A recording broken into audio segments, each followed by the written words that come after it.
Manu sir, let me start. Start, sir. Start. Am I audible? Yes. Audible. Okay. Good morning, everybody. Today we have one day multidisciplinary online international conference on resource management and agricultural development. So first today, this is what the inaugural session at where we have President Honorable V.Y. Patil sir, Secretary Samaj Shikshan Sanstha, Murud, Honorable Dr. Jogendrasingh Bisen sir, Pro-Vice-Chancellor Swami Ramanand Teerth Marathwada University, Nanded, as the inaugurator. Guest of honor Honorable B.S. Dada Patade, Chairman Samaj Shikshan Sanstha, Murud, Chief Organizing Secretary and Principal of the College, Sambhaji College, Murud, Dr. Narendra Madi sir. On behalf of the institution, may I welcome all of you virtually, and may I request the Chief Organizing Secretary, Honorable Principal Dr. N.G. Madi sir, to brief and welcome the dignitaries. Madi sir. Okay. Gaikwad sir तुमची एक system बंद करा, दोन सिस्टीमवर आहात, तुमची एक system बंद करा. Gaikwad sir. Okay, sir. Good morning and welcome to one day interdisciplinary online international conference on resource management and agricultural development, organized by Samaj Jagruti Shikshan Sanstha's Sambhaji College, Murud, District Latur, in association with Swami Ramanand Marathwada University, Nanded, and Marathwada Association of Geographers, Latur. On the inaugural function, I ought to welcome all the dignitaries and the attendees of the conference. I heartily welcome the chairperson of the inaugural function, Honorable Advocate V.Y. Patil sir, Secretary Samaj Jagruti Shikshan Sanstha, Murud. I welcome Honorable Dr. Jogendrasingh Bisen, Pro-Vice-Chancellor, Swami Ramanand Marathwada University, Nanded, as the inaugurator. I welcome our Chief Patron, Honorable B.S. Patade Dada, as the guest of honor, President of Samaj Jagruti Shikshan Sanstha, Murud, and all members of the management of Samaj Jagruti Shikshan Sanstha, Murud. सरांचा चेहरा दिसत नाही. I also welcome keynote addressee Honorable Praveen Saptarshi sir, visiting professor, Salisbury University, USA. Another keynote addressee Honorable Haji Muhammad Azimatullah, Professor, University of West Indies. I also welcome all the research persons my friends, Professor Dr. Sambhaji Shinde, HOD, Shivaji University, Kolhapur, Dr. F.M. Nadaf, Vice Chancellor, Mallikarjun College, Konkona, Goa, Sandeep Raut, Faculty of Agriculture, Sri University, Cuttack, Odisha, Honorable S.B. Tipe, Honorable A.H. Nanavare, and all the chairpersons of the planter section, S.C. Advitur, Dr. Gajhaus, Dr. Mankari, Dr. Yogesh Dudpasare, Gondwana University, Gadchiroli, and Dr. Parag Khadke. It is imperative on the part of me to introduce the conference. As the COVID-19 pandemic, it is a state during which educational activities unfortunately disturbed. Still, teaching, learning, and evaluation process took place through the e-resources neatly. And it is also a moderate attempt of our institution to organize the one-day multidisciplinary online international e-conference on resource management and agricultural development, organized by Samaj Jagruti Shikshan Sanstha's Sambhaji College, Murud, District Latur, in association with Swami Ramanand Teerth Marathwada University, Nanded, and Marathwada Association of Geographers, Latur. Our college has been conscious of the society's mission, education for knowledge, character and patriotism. It is need of the time to manage the resources. We as the college stakeholders, I would like to encourage the promote the SWOT analysis principle, as S stands for strength, W stands for weakness, O stands for opportunity, C stands for challenge, with which we can have the overall development. Thank you very much. Thank you very much, sir, for briefing and welcoming all the dignitaries. Thank you very much. Now, let me request today is the inaugurator of the conference, Honorable Dr. Jogendrasingh Bisen, sir, Pro-Vice-Chancellor, Swami Ramanand Teerth, Marathwada University, Nanded. May I request you, sir, to inaugurate the conference and guide us. Bisen, sir. Namaskar, Suprabhat. Good morning to one and all. Honorable Chair Patil sir, internationally renowned resource persons, President of Samaj Jagruti Shikshan Murud, Patil sir, BOS Chairman, Principal of the College, Dr. Mali, and dear participants. I hereby declare that the International E-Conference on the topic Resource Management and Agricultural Development has been inaugurated. I also take pleasure in congratulating the college and the team of organizers for initiating this International E-Conference on the topic which is most useful for everyone.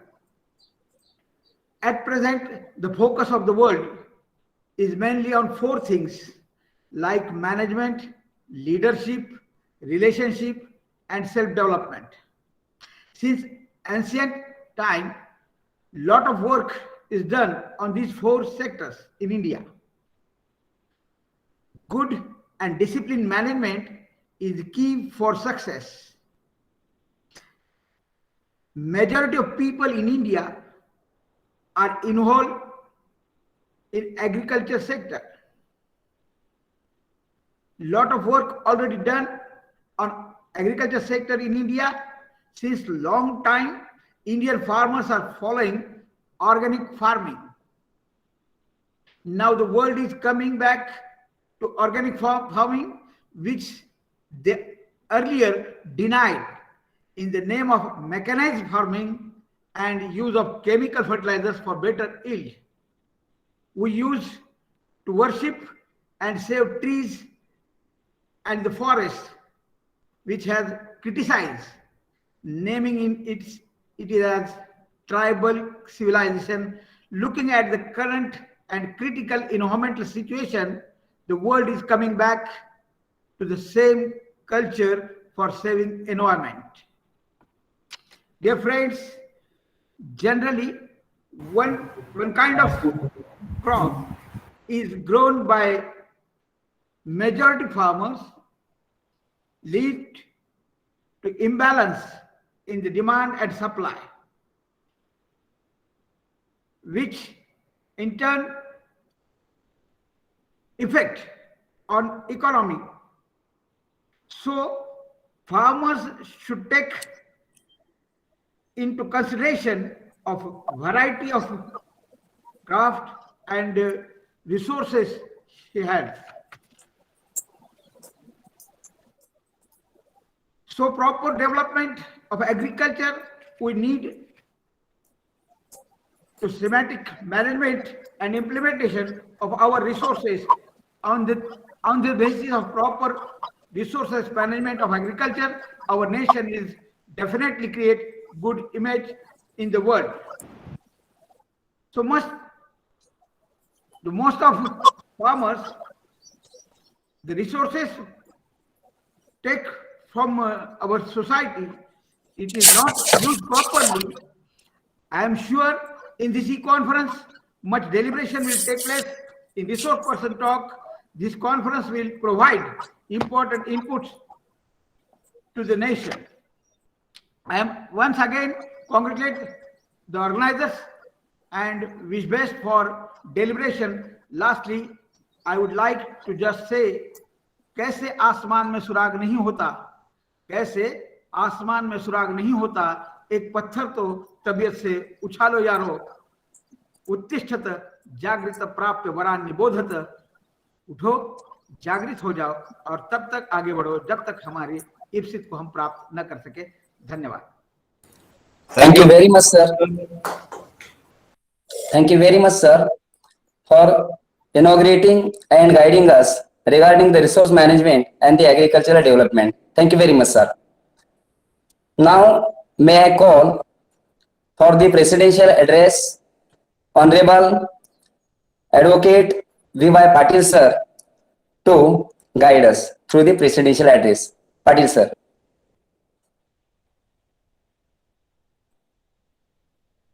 And offline.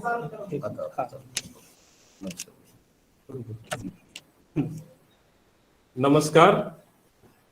Welcome all the online and offline dignitaries.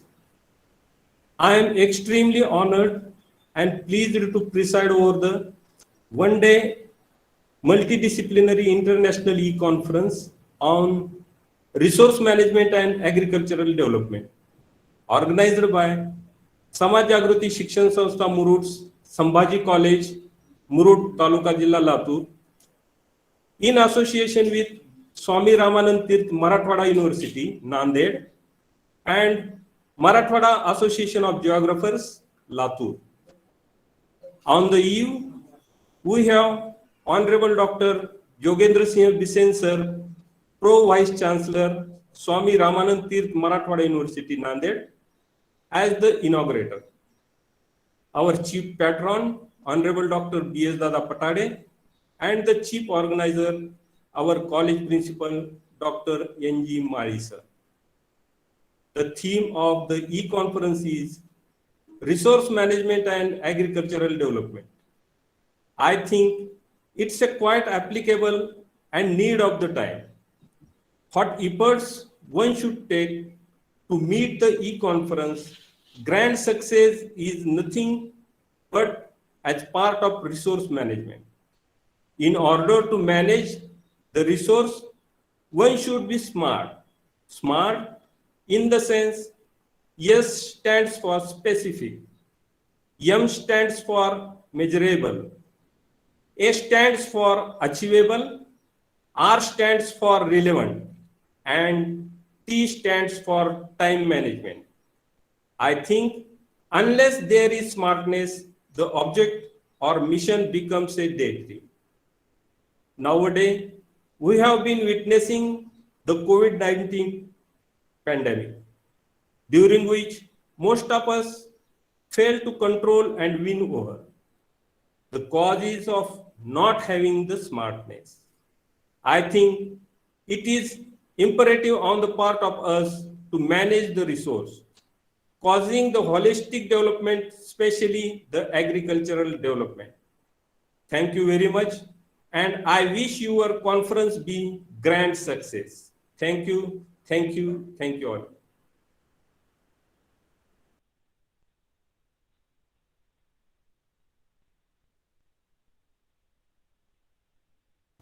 Gaikwad sir mic चालू करा तुमचा. Gaikwad sir mic चालू करा. Thank you very much, sir. Now let me thank Honorable V.Y. Patil, sir, to preside over the inaugural session and guide us, highlighting the smartness to imbibe among the college stakeholders and the society. I am very thankful to Honorable Dr. Jogendrasingh Bisen, sir, Pro-Vice-Chancellor, Swami Ramanand Teerth Marathwada University, Nanded, to inaugurate and wish us. Thank you very much, sir. Then, guest of honor, our chief patron, Honorable B.S. Dada Patade, sir, who guided us and encouraged us to organize the such event at the college, and the chief organizing secretary, Honorable Dr. N.G. Mari, sir, to guide us at the event, welcome and briefing the conference. So I'm very thankful to one and all. Thank you very much. One notice here I would like to give you all the participants. Within a short of time, the technical session, plenary wise, would be started within a short of time. Thank you, sir.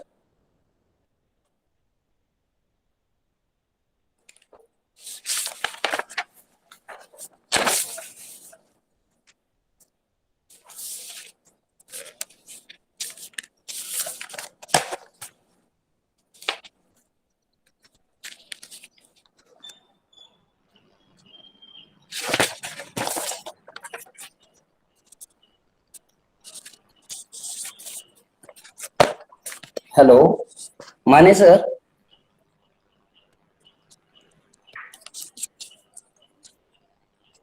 Sir, tell me. Me join झालोय बरं का. Okay, sir. Okay, sir. Okay, sir. Okay, sir. माने sir, बोला sir. let me introduce. Yes. Okay, sir. Okay. So all the participants are welcome at the first plenary session. At the first plenary session, today we have the chief resource person or the keynote addresser, Dr. Praveenji Saptarshi, Professor, visiting Professor, Salisbury University, USA, Professor of Sustainability Management, Indian Institute of Cost and Management Studies and Research, India Research, Pune, UGC Emeritus, Professor at Department of Environmental Science, Savitribai Phule, Pune University, Pune. So, at the first plenary session, I am heartily welcome, sir, and I request you to address the conference. Thank you. Thank you very much. Ladies and gentlemen, all the scholars who are participating and all the organizers, especially my young friend, Principal Mari sir, the patrons and the coordinators, and also Santosh Mane sir. Dear friends, the topic of this conference is very good and quite relevant to the day-to-day issues, because it is related to the resource management for agricultural development. And agricultural development is much said and uttered or buzzword. In the name of agricultural development, people can say anything, but I would like to say that as the expert in environmental science and geography, I would say that we should have, for young scholars, I would suggest that we should keep the 5 principles in mind for planning the agricultural development. I hope that you listen to me. All of you are. I am audible. Yes, sir. Yes, sir. Okay. Yes. Because in between there is some change. The first principle is production. Production through upgradation of natural resources. Means how to develop natural resources, and natural resources should be converted into production. For example, in simple way, as our Pro-Vice-Chancellor has said, that since ancient age, we were producing the wheat or jawar or oil seeds, or you can say moong, matki, so just or even fodder out of soil and water resources available through, means without any management, whatever is available through rainfall. So all these crops were called as rain-fed crops. Yield was less, no doubt about that, and that's why this was, some production was there. Now we started after Green Revolution how to make production more and more out of these resources. And that's why we started some managing the soil resources, water resources. But my point is that as far as production is increased, I don't have any objection. But second principle is more important. If production is created, who are the beneficiaries? Who gets the profitability? I think that the second principle states that profitability should rest with farmers. So this is important. Some echo is येतोय बघा. तुम्हाला येतोय का? Double आवाज माझाच आवाज मला ऐकू येतोय. वाघमारे सर माईक बंद करा.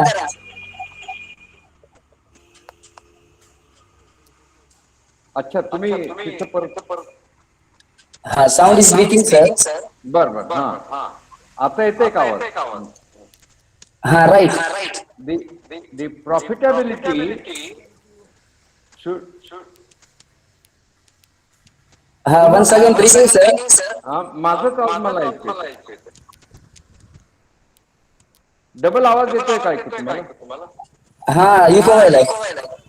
तुमचा आवाज इको होतोय सर. तुमचा आवाज इको होतोय. कारण माझं बंदच आहे. काही नो प्रॉब्लेम. हे बंद आहे.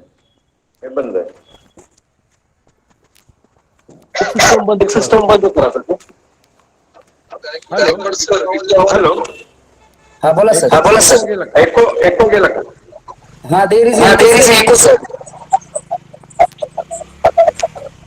नाही सगळ्यांना सगळ्यांना म्यूट करा बरं. हा, all the participants are requested to mute your mic. हा आता गेला.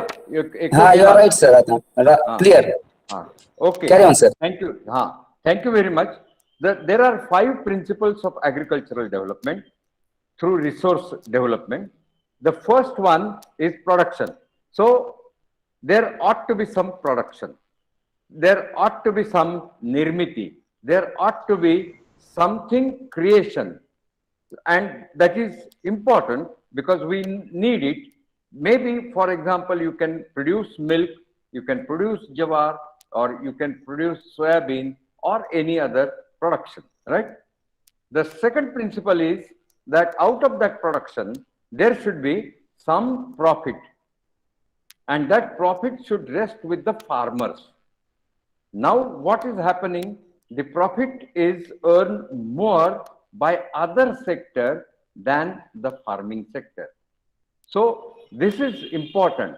So I would advise the young friends to carry out research to find out what share of profitability, what share of the profit earned out of agricultural activity goes to farming sector, and which is the share which goes to outside the agricultural sector. And that's why the second principle is that maximum profitability should rest with the farmers. Farmers should be benefited with that profitability, not the agro service centers, not the cement industry, not the automobile industry, not the housing material producing industry, and so on, right? The third principle is that the agricultural development can be achieved only if there is a participation of local human resources. So that's why researchers should understand what are the local human resources. What is the level of human development in a village, and how that human resources can be utilized for agricultural development. If you just say that the helicopter can be used to spray the pesticides, there is no participation of local human resources. If you say that if the weedicides are sprayed to just cut the grass instead of winnowing through the labor, then if you do winnowing through labor, means that money is circulated and participation of local women labor force can be utilized. Otherwise, just spraying the weedicides, they who are benefited? Not the local people, but the weedicide manufacturers will be benefited. And that's why this third principle is important, and that is the local human resource participation of local human resources should be keep in mind as the basic principle of agricultural development. Fourth one is related to sustainability. What are the resources that we use? The resources mainly soil, water, vegetation cover, means all flowers, the leaves, fruit, all these things are useful resource, can be considered as useful resources to improve the soil and make it more and more fertile. So these resources should be conserved, means these resources should not be wasted.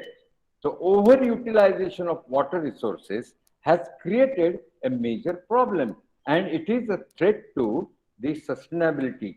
Means the sustainable development is retarded mainly because of, or sustainable development cannot be achieved only because of lack of water resource. And why lack of water resource? We have used more and more water resources in the name of irrigation, and that's why even the groundwater is polluted. And so keep all these resources, the clean, means the conservation of soil resources, conservation of water resources, or conservation of the vegetation resources is must, is the fourth principle. Conservation of agricultural resources is the fourth principle of agricultural development. And that's why the scholars should, means all these principles, you can take one principle and you can do one PhD topic. So the fifth principle is that climate resilience should be observed. Means climate change is just on the climate change is nearing, or many scientists say that it is the beginning of climate change. Beginning of climate change is marked by the increasing frequency of extreme weather conditions. So that is important. Means extreme weather conditions means floods, extreme temperature, high temperature, the cold waves, the heat waves, or high rainfall, high intensity rainfall. Just like yesterday all over Maharashtra, you can find that the rainfall was very, very high, which was unexpected in that particular area. So, or in some areas, the length of dry spell is increasing. Means yesterday we had got a lot of rains, the agricultural fields are flooded, but next 1 month there won't be any, there is no rain. So in this way, there can be extreme events, extreme weather events, more and more extreme events are there. Another thing is that Indian Ocean, in the climate change means global warming, the Indian Ocean, the temperature of surface temperature, sea surface temperature, which is called as SST, SST in Indian Ocean is more than the other oceans. म्हणजे हिंदी महासागराचं तापमान हे इतर महासागरांच्या तापमानापेक्षा काही अंशांनी जास्त होणार आहे असा अंदाज 2020 चे सगळे रिसर्च पेपर सांगतात. आणि IITM जी पुण्यातली संस्था आहे त्यांच्या बरोबर टीम वर्क रिसर्च केल्यानंतर मी पण त्याचा असोसिएटेड आहे, त्याच्यातनं आम्हाला हे आलेलं फाइंडिंग आहे. 2010 सालापासून हे फाइंडिंग दिसतंय. So it is necessary to find out the scientific things regarding the climate. And what will happen? That climate change मुळे, ग्लोबल वॉर्मिंग मुळे दोन तीन गोष्टी आहेत. क्लायमेट मिटिगेशन पण आहे, मीन्स द क्लायमेट चेंज पुढे ढकलण्यासाठी तो येऊ नये म्हणून काय काय करता येईल. क्लायमेट अडॅप्टेशन आहे, म्हणजे क्लायमेट चेंज येणारच असेल तर त्याला आपण अडॅप्टेशन कसं करायचं. नंतर क्लायमेट रेझिलियन्स असा एक शब्द आलेला आहे, म्हणजे जागतिक पातळीवरती याच्यासाठी वर्ल्ड बँक किंवा मोठ्या युनो तर्फे गरीब देशांना मदत केली जाते. Climate resilience means they how to cope up with the future situation which will arise due to climate change. Climate change मुळे जे नुकसान होणार आहे ते नुकसान जरी झालं तरी सुद्धा तुम्ही किती सक्षम होता, किती समर्थ होता, हे यासाठी काय प्रयत्न करायचे. So I think that the climate resilience is the fifth and the most important principle for agricultural development. The agricultural development should be planned in such a way that the farmers can be strong enough. Farmers should be strong enough to cope up with the climate change, the impact of climate change, to cope up with the impact of climate change. Climate चेंजचा परिणामाला तोंड देण्या इतपत ते सशक्त झाले पाहिजे. So this is त्यांचं सबलीकरण होणं आवश्यक आहे. So all these are the important principles of agricultural development. These are 5 principles and I urge that my young friends should carry out the research to find out whether such principles are followed in the agricultural development of your tehsil or agricultural. You can have also paper on agricultural development in my village, whether this principle is followed or not. I will the second part of my lecture I would devote for what is the present situation and how to analyze this situation. So we'll come one by one how these principles are not followed properly at various levels.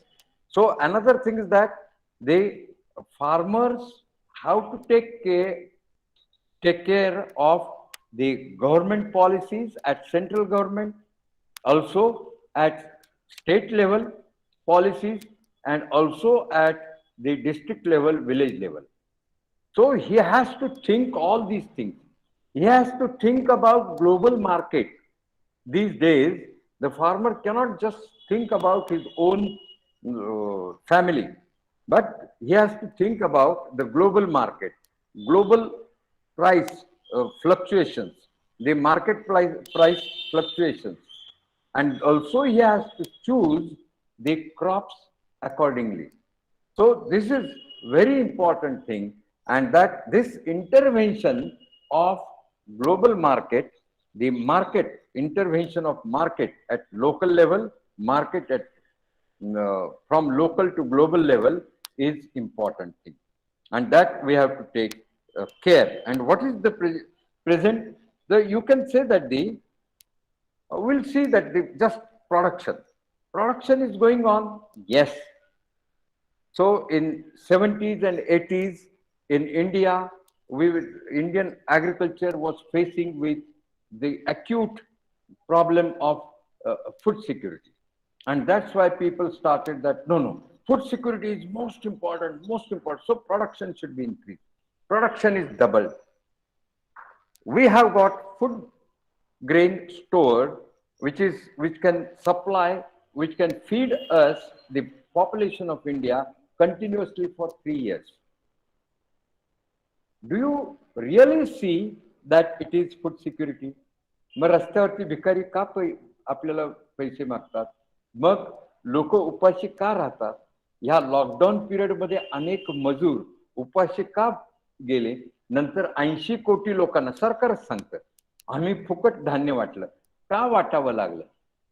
So these are the questions we can also, these are eye-opening questions, and that's why we should think seriously about these things. So food security cannot be achieved just by production. Only thing is that the production, what was the Gandhi's idea of the Gram Swaraj or the village development or rural development? His idea was the development should be with the inclusive approach. Development must be inclusive in nature. It should take the participation of all the people in the village, and then only the money can be circulated. म्हणजे साधा मुद्दा आहे, जे पावाला जर लोणी कमी असेल तर कमीत कमी लोणी जास्तीत जास्त पावाच्या स्लाइसला लावलं पाहिजे. आपल्याकडे लोणी कमी आहे आणि म्हणून आपण काय करतो, 3-4 स्लाइसला लावतो, बाकीच्या स्लाइस ह्या बिन लोण्याच्या तुम्ही खा असं म्हणतो. This is डिस्पॅरिटी. So production is there, and but there is a wastage of soil and water resources. ते कसं ते तुम्हाला सांगतो मी. So what happened? आपण म्हटलं की for example we started saying that irrigation is important. The supplementary chemical fertilizers are also important. It's a key factor. Now see the thesis of Swaminathan. So what is his idea and what was government policy at that time? That the use of fertilizer is key thing for agriculture, leverage for agricultural development. Irrigation is the great leverage for the agricultural development. What happened? So irrigation is improved, no doubt about that. त्याला कोणतं government जबाबदार आहे इरिगेशनच्या area वाढवलं वगैरे वगैरे ह्या गोष्टी द्या सोडून तुम्ही, कारण ते आपल्याला पॉलिटिक्स मध्ये जायचं नाही. पण irrigation is improved, no doubt about it. 33% area is under irrigation. What happen to irrigation? Many geographers carry out the research on impact of irrigation. Impact of irrigation म्हटल्यानंतर ते काय म्हणतात, इतके ट्रॅक्टर्स आले त्यामुळे इम्प्रूव्हमेंट झाली त्या गावची, इतके फार्म इम्प्लिमेंट झाले, अमुक आले, इतकी घरं झाली, इतकी पक्की घरे झाली. सो श्रीमंती कशी आली असं मोजतात. But I would say that as a geographer, as the student of environmental science, I would say that what happened to irrigation, what has happened, what is the impact of irrigation?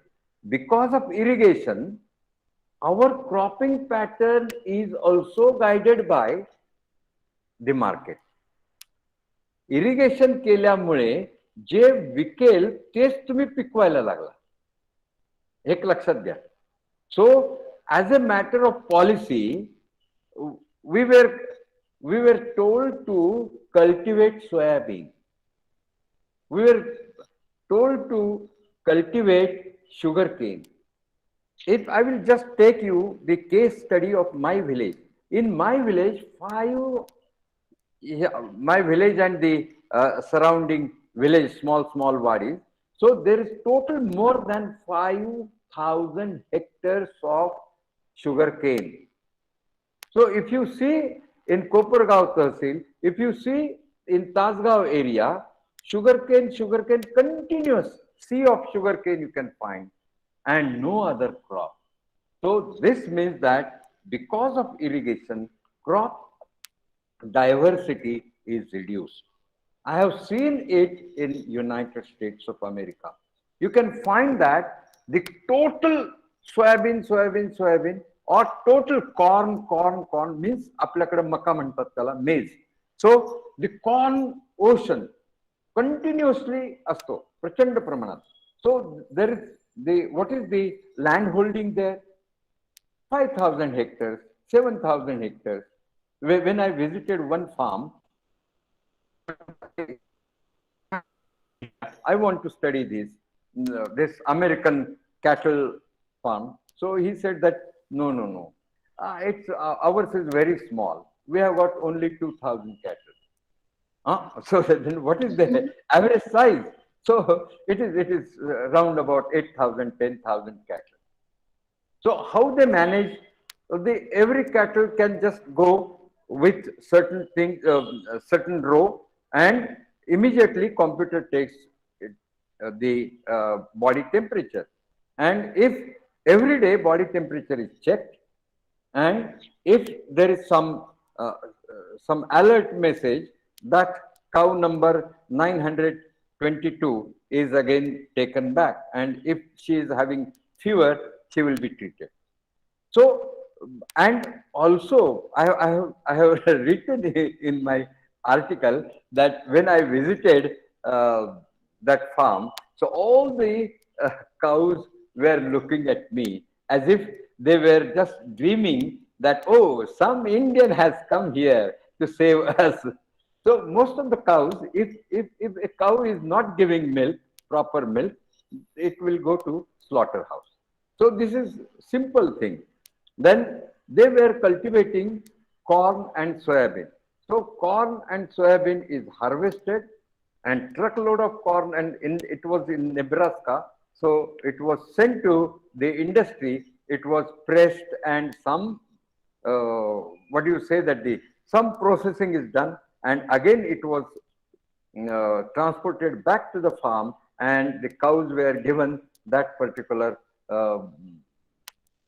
product. So this means that processing is important. Why? Processing means intervention of encroachment of, they say intervention is a good word term, but I say encroachment of industrial sector in agriculture. So this kind of intervention is there, and that's why they want to reduce crop diversity. They want that the farmers should adopt the cropping pattern which will suit to our industry. I will take example. One example is, simple example. आपला कापूस, म्हणजे राजेसाहेब भोसले साहेबांना नक्की आठवतील, ते साधारण माझ्या वयाचे आहेत म्हणून त्यांच्यासाठी मुद्दाम सांगतो. आपला कापूस आखूड धाग्याचा आहे म्हणून तो कमी दर्जाचा आहे असं आपल्याला चौथी पासून शिकवलं जातं. We were taught that our cotton is of lower grade. Why? Because of length of its thread. And this is something wrong.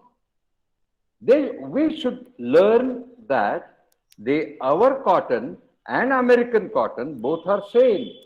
Only thing is that American machineries are suitable for American cotton. They are not in position.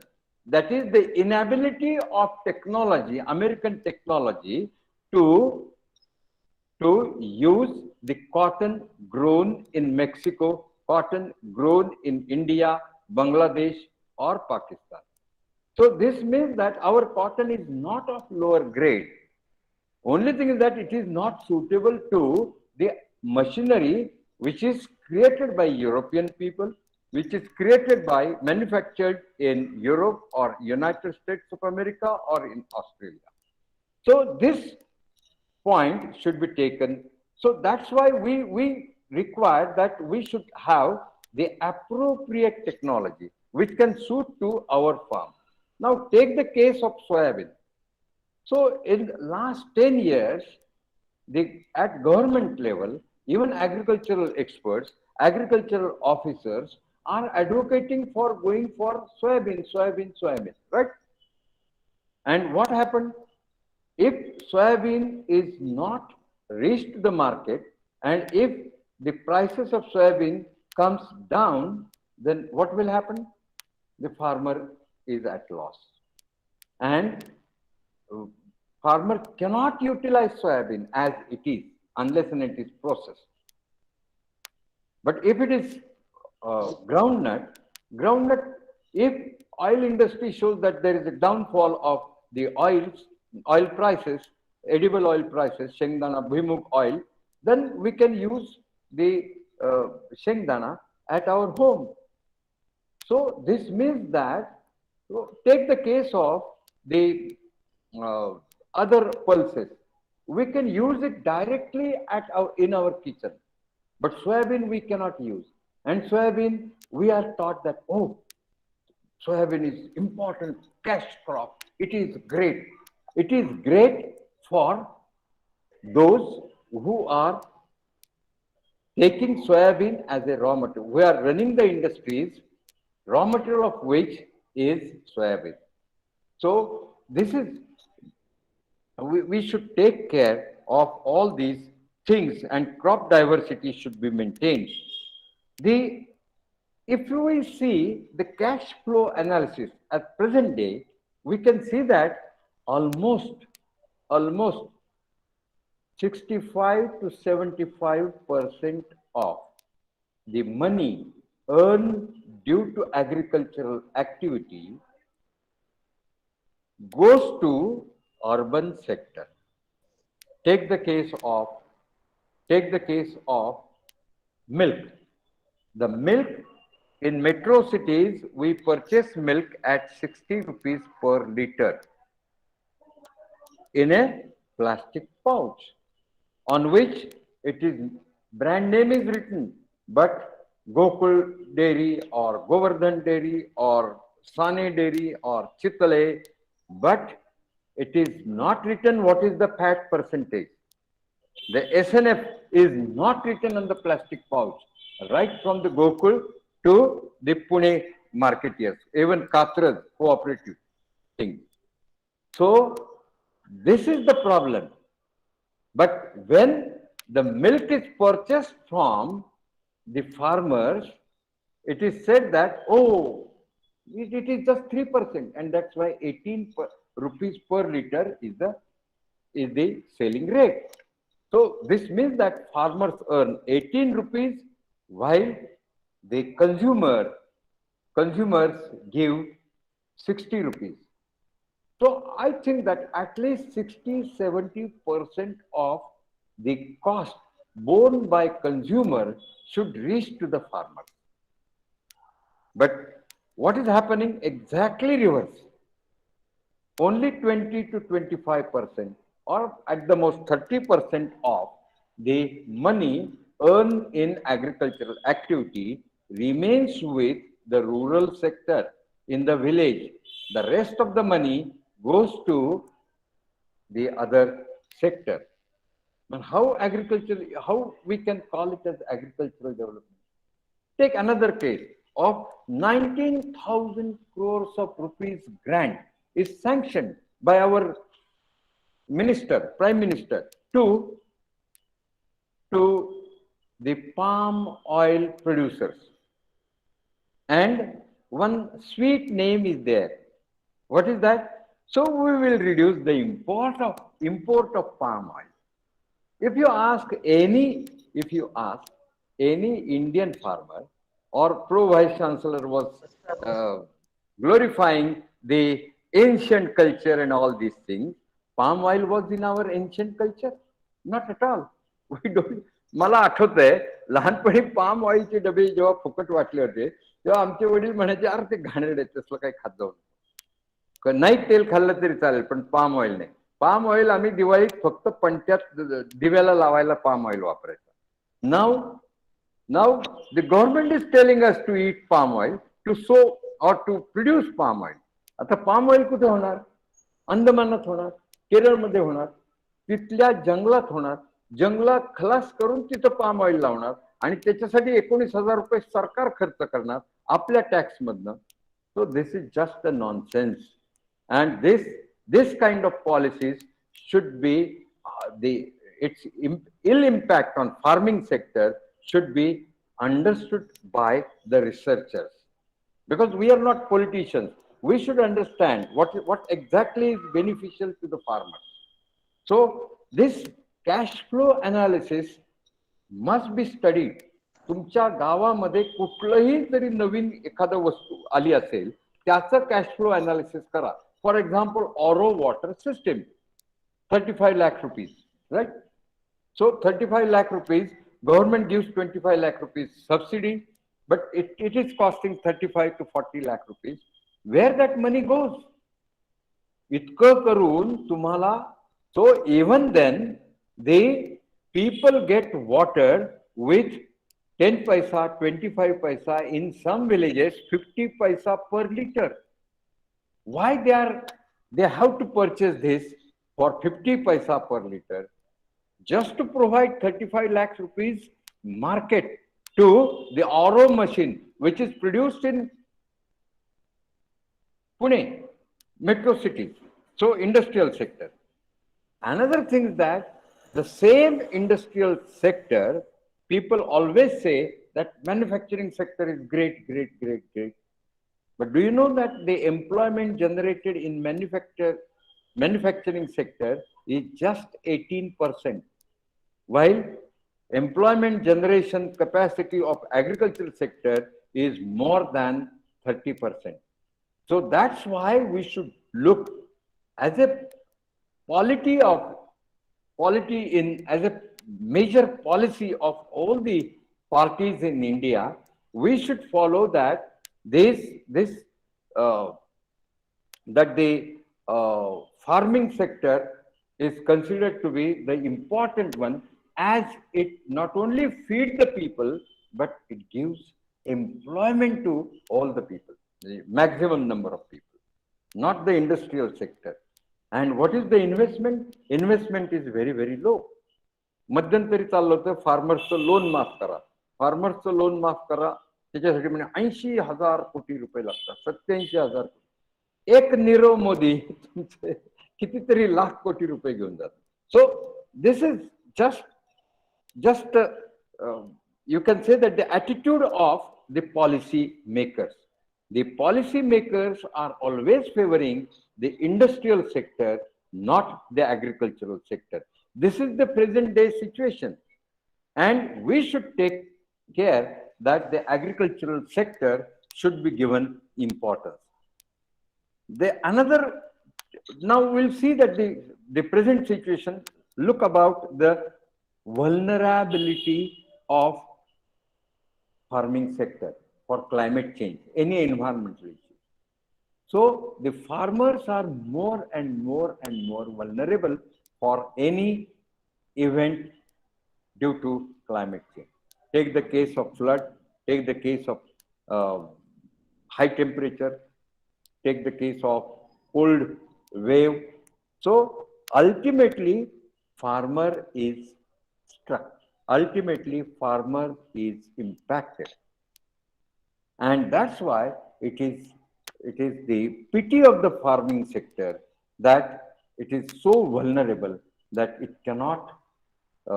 So previously, even in my thesis, I have pointed out that in the drought-prone areas, the capital formation process is hindered because of the famine conditions, frequent famine conditions. Every 3 years, suppose one famine is there. So whatever you have earned, they have to spend in the third year. So that's why there is no profitability and no capital formation. The process of capital formation is hindered due to this. Now, the capital formation process is hindered due to price fluctuations in the market. Now take the case of the oil, edible oil. What is the price of edible oil that we pay? That we pay, right? And what is the situation of farming sector? They have not earned much just by cultivating the groundnut or cultivating the kardai or cultivating mustard or linseed or anything. So this means that the farmers are vulnerable. Their vulnerability is very, very high. And that's why any event, they can easily get collapsed. And it is very difficult for them to stand on their own legs. And that's why World Bank has sanctioned one project. My young researchers can also take up the research project on this, that climate resilience and how to reduce the vulnerability of farmers. So you can carry out the research to find out ways and means to reduce the vulnerability. The another point is that the soil, water, both groundwater and surface water, air, vegetation cover, all these are the basic resources. Who owns those resources? Who own those resources? I think farmers, local people. So, what is the government policy? The policy is that they are not asked how they are going to use those resources. But we policymakers, we so-called intellectuals, tell them how to use it. Actually, what they get water is polluted. Polluted by every river is polluted. In Nanded, you can see that the even Godavari, Panchaganga, in near Pune, Bhima. So all these rivers are totally polluted. The groundwater is also polluted. So at present, I am in Chopra, Jalgaon district, and we are taking the groundwater. It is polluted. It is recommended not for drinking purpose, but still people have to use it because the regular filtered water comes once in 15 days. So this is the situation of clean water. And then because of that, the rural area has become vulnerable for any event due to climate change, may be related to healthcare, may be related to production of agricultural activity, may be related to groundwater, may be related to rivers, floods, and so on. So all these resources are being polluted by other sectors. ये तो then है, other sectors की then है rural development को. और we say that intervention, now it is also a popular term, that industry education collaboration. Why industry education collaboration? Why not farmers and education? Colleges and farmers can collaborate with, and they can do something better. So our Pro-Vice-Chancellor, Honorable Pro-Vice-Chancellor has also suggested that the organic farming. So organic farming is very difficult. You have to develop a system of market, supply chain also. The colleges can play important role in developing that supply chain of the organic food and organic. So finally, I would suggest that the research areas related to strategic planning, according to these principles of resource management, can be very, very vast. And many people can get the opportunity to carry out the research which will be relevant to their local village, their own village. And another thing is that, let me tell you one thing. So all of you, not, you can say younger generation may not be like this, but most of the faces that I see, that including me, we have achieved this stage, whatever we are there, but our development started in the Jilla Parishad Primary School. Do you agree? Of course, that young lady may not be in position to study that. So, Jilla Parishad study. But what I think that I'm a scientist of international repute, or somebody says that I am also visiting professor in various universities abroad. But this stage is reached, would not have been reached unless and until Jivan Shikshan Mandir Rashin school had provided me the primary education. And similar situation is there. And that's why I think that all academicians should have the commitment to that particular rural sector. With this commitment, we should carry out the more relevant studies to segregate the developmental project into two parts, benefiting the rural sector and benefiting the urban sector. And we should try to find out that ways and means how such areas can be developed which are deprived. So this is nothing but, in simple language, addressing the issues of bottom of pyramid. So the addressing the issues of agricultural development is nothing but the addressing the issues of bottom of pyramid. With these words, I hope that my young friends will carry out the research work in this direction, and with this hope, I will just stop here. I would love to discuss more on these topics if somebody asks me the questions or queries. Thank you very much. Thank you for this invitation, and really thankful for your patience hearing. Thank you, sir. Thank you very much for your key address, during which you advocated the agro-based economy and the inclusive development, and pinpointed the state's policy regarding the natural resources. Thank you very much, sir. Now, let me invite the chairman of the session, Dr. S.C. Advitot, Professor and Head Department of Geography, C.B. Khedgi Basveshwar College, Akkalkot. Please, sir, conclude the session. Okay, very good morning to all of Good you. morning. Sir. Good morning. Good morning. Seeing your face It is my great. very long time. Yes, sir. Yes, sir. After very long time. Okay, sir. Let me congratulate the organizer of this one-day international e-conference, my friend Principal Dr. N.G. Mari, sir. And just now we heard a very beautiful intellectual lecture by our guiding force, Honorable Professor Praveen Saptarshi, sir.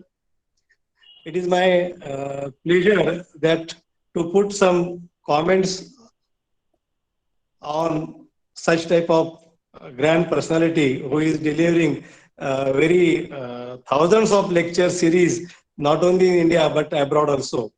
So some points, let's have interaction more, sir.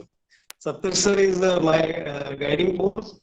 Sir has pointed out main 5 principles of planning of agriculture development.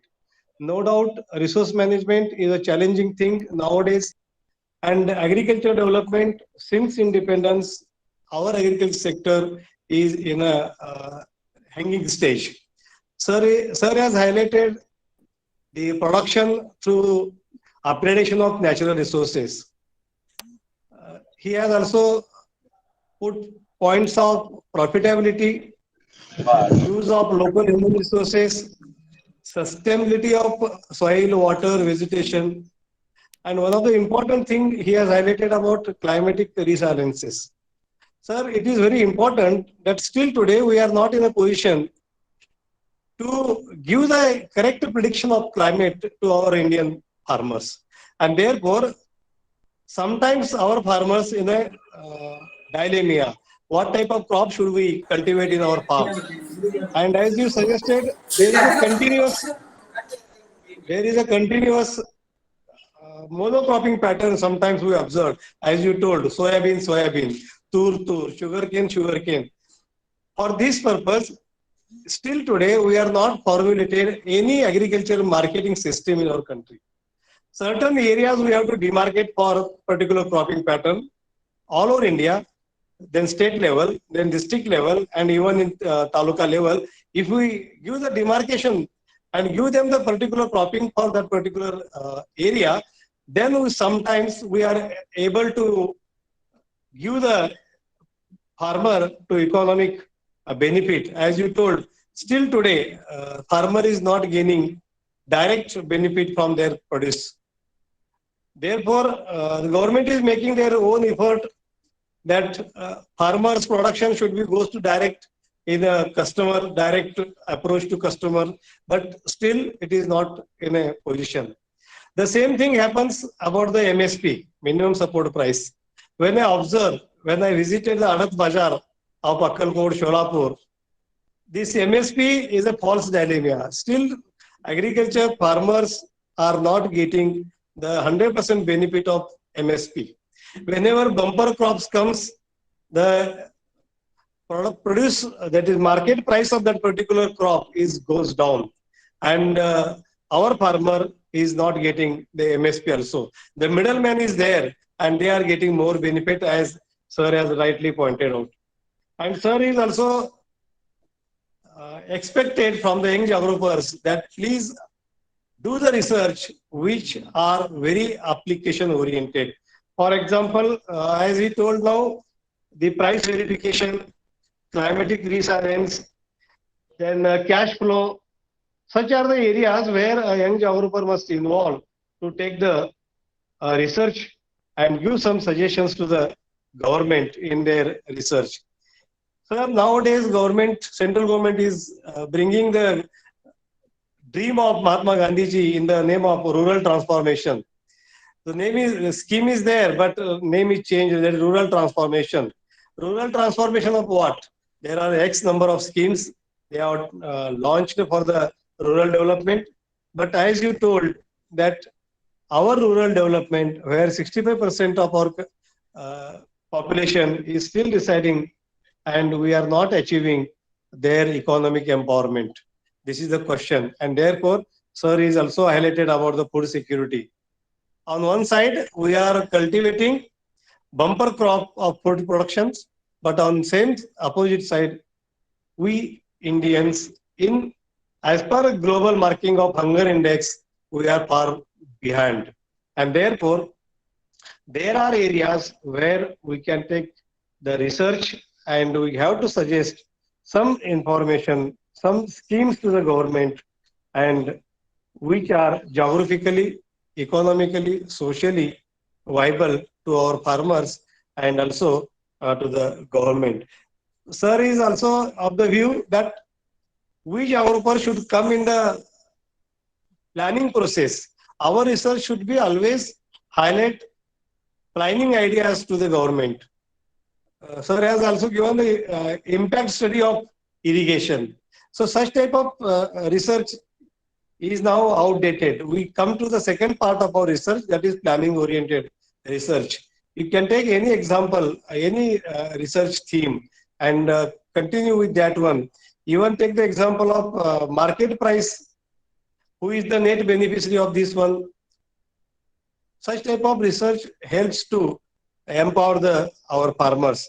So therefore, sir has given various issues, various facts about the resource management and the situation of agriculture development in our country.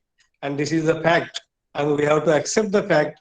And through such type of e-conferences, the young geographers must benefit and take the key note addressee, what is his views about the present scenario about the agriculture development, and do some research for the betterment of subject and for betterment of the agricultural sector and our rural community. And nowadays our Maharashtra government is e-Peak Pani, the website is launched, and they are asking for the farmers to fill up all the information through this app. This e-Peak Pani app is given to the farmer, and they have to upload their information through this one, and they are taking in the other way for their own purpose. So various issues are there. Sir has rightly pointed out all these things, and once again I request the young geographer, as sir has appealed to all, do some research. That research must be policy oriented and for the betterment of the rural community. And I am very much thankful to my friend Dr. M.G. Mali and Dr. Santosh Mane sir, and last but not least, all the delegates and my guru, Dr. Saptarshi sir. I am not a proper person to point out or comment on his lecture, but what I feel about the agricultural sector, within 2-3 minutes, I am concluding this one. Once again, thank you, one and all. Thank you very much, sir. All the best for the conference. Thank you, sir.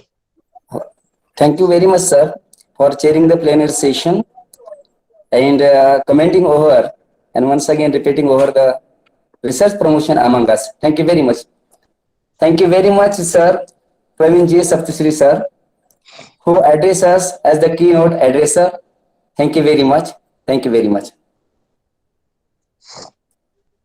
Now, let me request all the participants at the plenary first, after the conclusion of the keynote address, at where we are going to listen, we are going to have Dr. Haji Muhammad Azamtullah, Sir, first degree connection first, professor at University of the West Indies, St. Augustine campus, editor of Water Supply, IWA, and the editorial member of Geography, MDPI. So, sir is going to deliver his lecture on the topic. The name of the topic is Linear Programming Approach for Irrigation Scheduling, a case study. Sir, please guide us.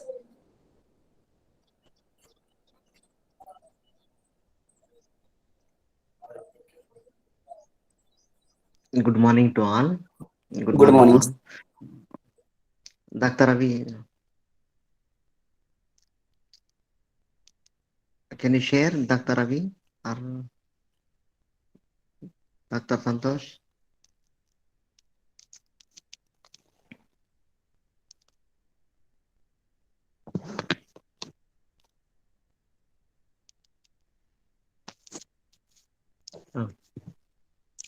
Thank you for inviting me. Today I am going to talk about linear programming approach for irrigation scheduling, a case study. Next slide, please.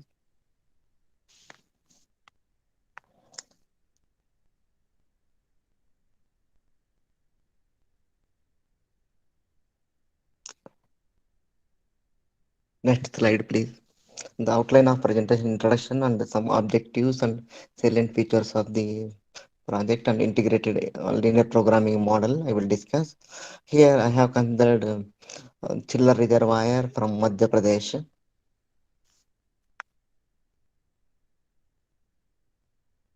Next slide, please. Yes. Real-time reservoir operation means taking decisions very quickly, relatively quickly based on short-term information. This basically for reservoirs we operated for flood control situation and power generation, but I have considered here for irrigation purpose. Since decision depends on storage in reservoir available on hydrological and meteorological parameters. Real-time operation especially suitable during floods and where systems response change very fast and decisions need to be taken very quickly. Real-time results are not very common in case of reservoir system operated for irrigation scheduling, but I have tried for chiller reservoir system, Madhya Pradesh, Chajapur district. Next slide, please.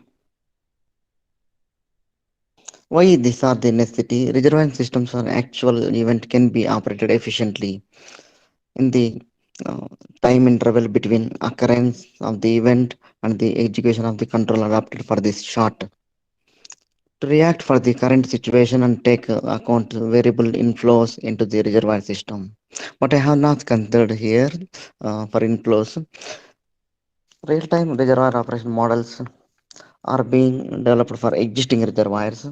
Better management means better reservoir yield and greater, like Dr. Praveen told just now, greater flood protection through improved operation policy.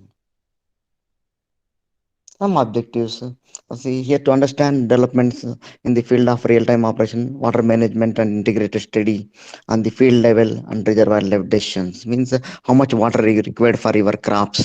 Such a water only you can release from dam. To understand the mechanism, crop, soil, water, atmospheric system under conceptual model perspective, I will discuss here.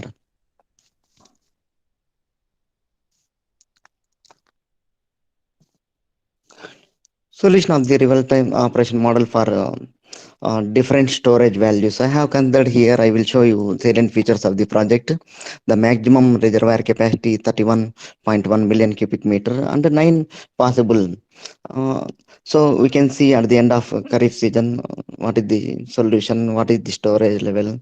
The solution achieved under the fixed cropping pattern. Three crops I have considered here. To see the effect of fixed cropping pattern to accounting balance storage. So these are the salient features of the project. The state Madhya Pradesh. I have done this one quite long ago. Now I really don't know. I left country. I was in Pune Khadakmasla for a couple of years. I did my PhD from IIT Bombay. Then I left. Now I really don't know. It is Chhattisgarh or in Madhya Pradesh state. But river chiller. This is the location. The maximum water level for this reservoir 456 full reservoir. So normally we will operate reservoirs and full reservoir conditions for flood control and power generation projects. The live storage, this is the 31.1 million cubic meter, and dead storage this much 3.68. So this is the flood design flood this much. These are the salient features. Three crops I have considered here: wheat hybrid, this much area 1700 hectare, wheat ordinary and gram. So these are the nine. Next slide, Ravi, Dr. Ravi. Yeah, 9 possible storages you can see here. So my minimum storage 4.323 and maximum 31.1. Now I want to allocate water so for different storages for different crops. So crop. So I have also considered some crop characteristics.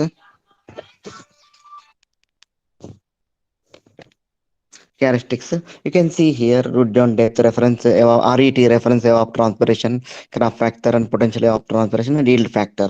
Just now Dr. Praveen discussed right yield. So that's what how much yield. This is about gram.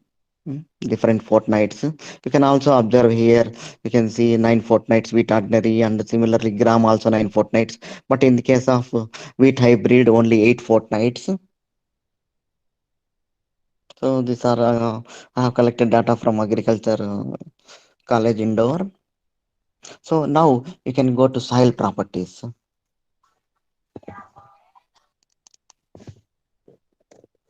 Soil properties. Soil properties. The next slide, please. Next slide. Yes, you can see here field capacity 4, permanent wilting point 2.2. So now why I needed this one? The available moisture, how much? The field capacity 4 minus 2.2. So you will get 1.8. So this is your available moisture content in soil.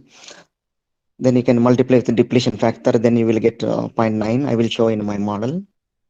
So these are the design cropping pattern for Rabi season. Next slide, yes. Wheat ordinary, since you know how much net returns and how much demand just now as he told, Dr. Praveen told. Then gram, I provided maximum and wheat hybrid 1700 hectare. Okay, next slide, please. Here you can see just now. So why we need to here you can see theta. This is the soil available soil moisture.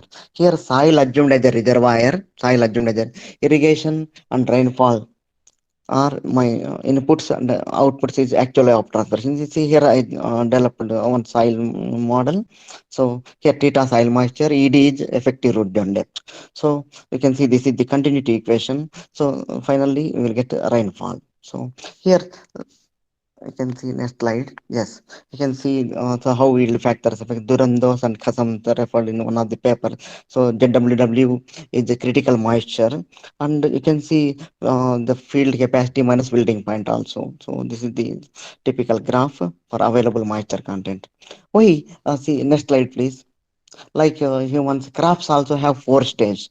Means you have to supply water differently. See, we vegetable and flowering stage, grain formation and maturity, like human.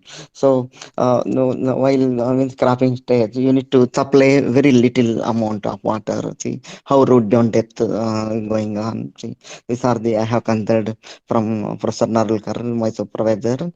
These are the model, root down depth model I have considered. So this is the now we can see this is the integrated LP model. So any model, either maximum or minimum, but here I have to maximum since my production should be maximum. So NCR is number of crops and number of time period, means number of fortnights. So here you can update, but any linear model, you have sufficiently have constraints. So these are the constraints I can see here. Next slide. So my field capacity 4, but as I told, field capacity minus permanent wilting point 4 minus 2.2, you will get 1.8, which multiply with depletion factor 0.5, then you will get 0.9. These are the constraints. So suppose you say a maximum. If maximum storage, if you have in reservoir, no problem. So when you have less storage, that time which uh, crop you will recommend to the farmers. That is the main idea here. You can see next slide. So Durambos and Kasam developed see actually to maximum yield. How it depends again of transparency. This all we are dealing with the stochastic. The nature is stochastic nature. So we have that's why I have take some dependabilities values. These are the cumulative yield. Okay, for different crops. Okay, next we can see size of the problem. So in linear, so you can see variables, my variables will be 115 and constraints also. So equal, so there is no problem. I have solved this problem with a revised simplex model. That time I developed that model since metric size will be less, so that you can see each fortnight. So reducing finally in 11th fortnight, you will get same variables and constraints both are same. Okay, so now we can see. So why we need to follow this dependability? As I told, next slide, please. The major climatic factors, evaporation, analyzed statistically to compute the dependability values. The traditional methods, dependability values, Webb's formula we will use normally our students also in hydrology. Okay, next slide, please. So here, selected dependability values for reference of transpiration for different fortnights. You can see here. So during beginning time little and maximum at the end. Okay. Next slide, please. Okay, you can see now optimum cropping pattern for different live storages. So you can see here for low live storage 4.3, I did not allocate wheat ordinary until 20.75. For more than that, 26 and above, I have allocated all three crops. So you can see so area allocated for different crops. This also using linear programming, that time Lingo model I used, and you can get this cropping pattern. Next slide, please. You can see now, you can see beginning of each fortnight and the end of the beginning 31.1. At the end of each fortnight, you can see live storage. So how much water required for your crops? Okay, how much you are supplying? Taking account of available soil moisture content already. So this is the linear model. You can see soil moisture at one, available soil moisture again, then applied irrigation. You can see here for wheat ordinary. Okay, for 9 fortnights. Okay, then for another crop, gram and wheat ordinary. These are the my results. Okay, wheat hybrid you can start very late after 3 fortnights.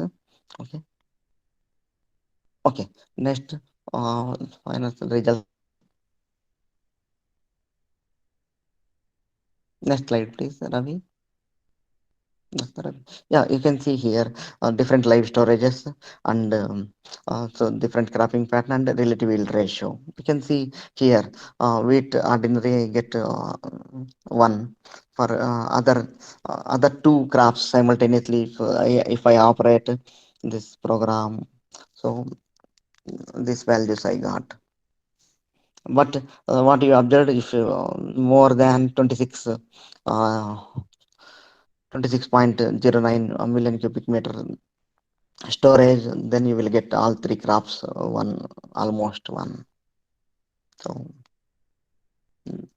so the another plotting for live storage versus relative yield crops. So what the benefit for this means, you can suggest a cropping pattern. Just now, Dr. Praveen explained almost all policies, everything. I know Varabandi and Chajapali. Long back I have studied. Now I am working on hydraulic structures in dam engineering. So I also don't know what system going on in India. So these are my conclusions. Next slide, please. The developed model can be successfully applied to the real life situations of an irrigation supporting reservoir system. The model also ensures an optimum reservoir release over different time periods. You can see I have shown results. It also assures optimum allocation of the available water over the different crops in the field. The model takes into account the critical growth stages. You can also see I put as a constraints, right, in mathematical model. The crops and allocate sufficient water for each crop, safeguard it against the ill effects of the defects. It means sustainability means jitna pani chahiye utna hi supply karo. If you put more during vegetation and flowering stage, it will crop will die. That already aware. Uh, by farmers, they know already. The optimum cropping pattern model used to in the study will ensure the irrigation to be produced and reducing the wastage of water. So what? And thank you very much. I hope I finished within time.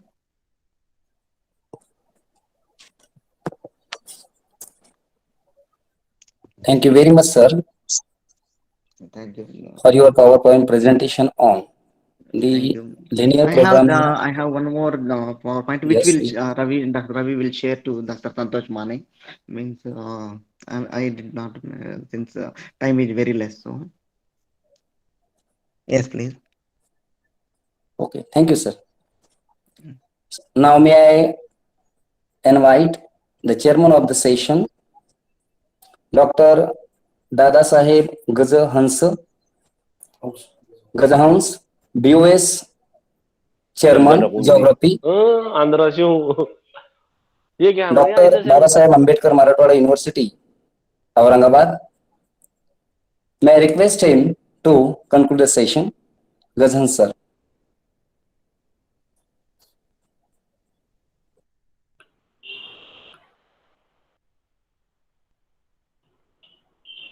Ganjam sir नमस्कार. नमस्कार. Namaskar, sir. नमस्कार. तुम्हाला सगळ्यांना माझा आवाज येतोय? Whether I am Yes, audible to all yes. of you? Yes. Very well. Yes, sir. Yes. Good morning to all. Good morning to all the geographers, participants, and research scholars for this one-day international e-conference organized by Swami Ramanand Teerth Marathwada University in collaboration with Samaj, Jagruti, Shikshan Sanstha, Sambhaji, Arts, Commerce and Science College, Murud. Dear friend, माझा चेहरा दिसत नाही का? थोडा दिसत नाही sir, थोडं खाली घ्या. आता चला. एकदम दिसतोय का आता? एकदम ओके दिसतंय? Okay sir. तुम्ही बोलू नका बाकी.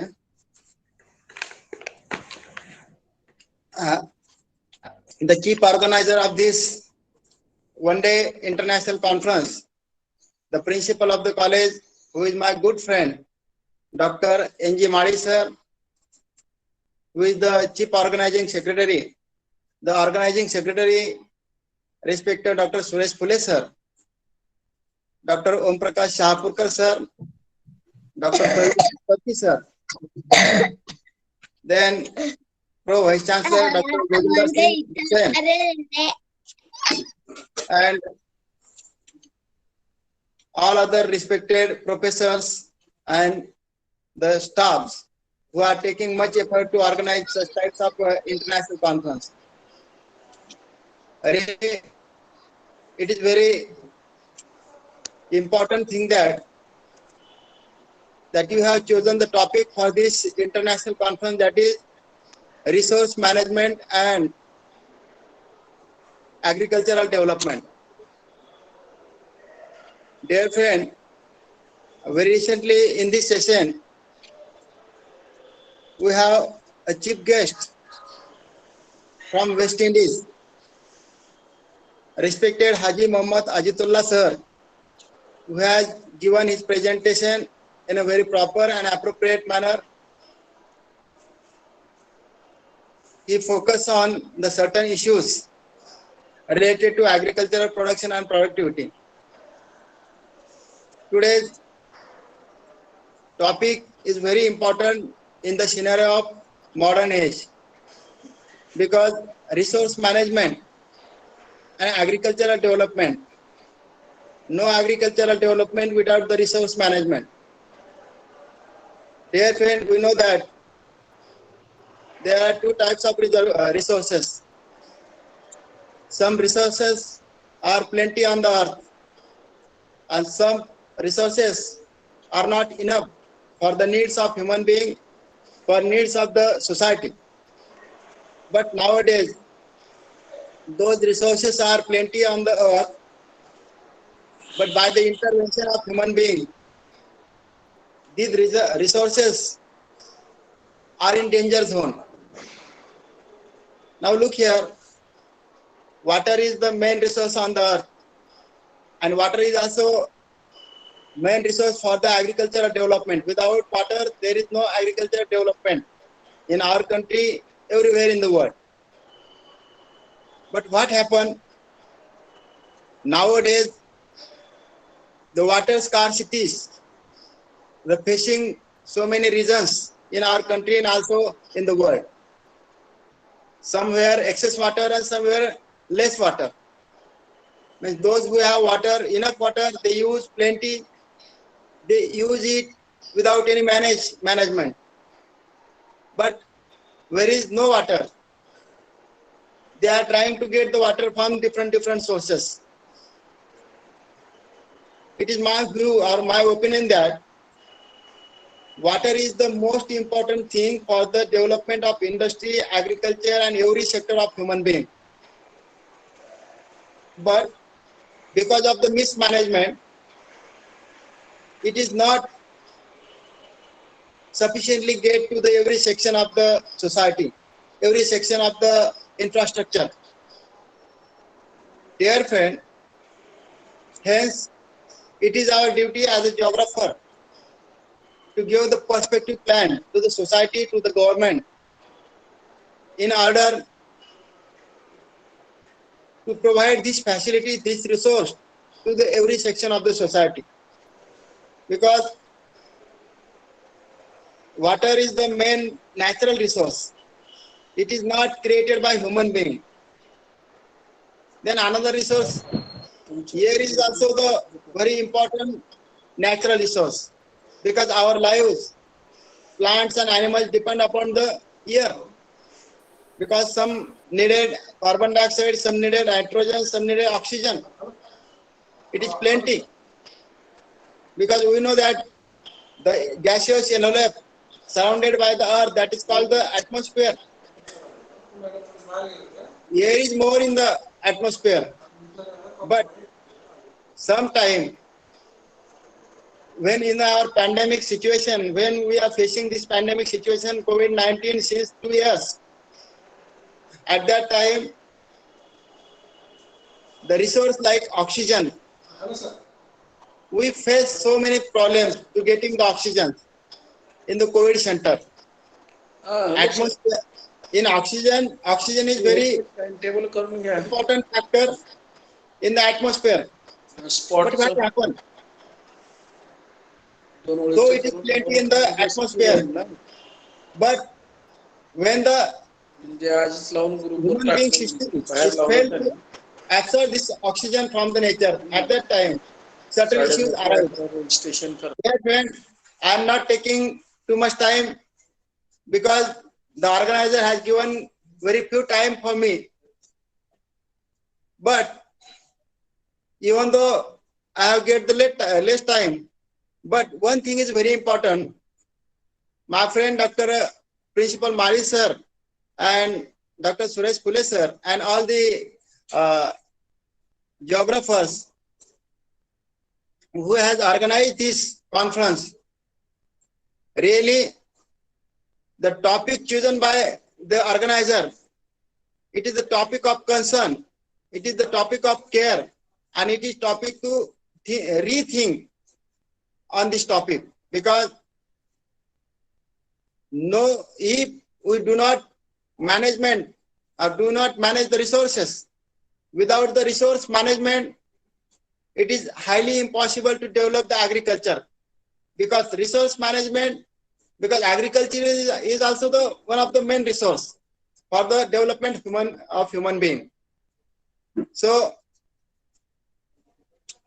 taking into consideration that it is the need of the time to manage the resource, to manage the agriculture, and if we want to provide this facility or resources and agriculture to the coming generation, then it is our duty to protect all these natural resources for the future generations. Once again, I am thank you very much to the organizers, principal of the college, staff of the college, technical support staff of the college, and the Marathwada Geographers Association for giving me this opportunity to preside over this session. Once again, thank you very much for giving me this opportunity. Thanks one and all. Thank you very much, sir, for chairing the session and promoting the optimum use of water as a water management. Thank you very much, sir. Thank you very much.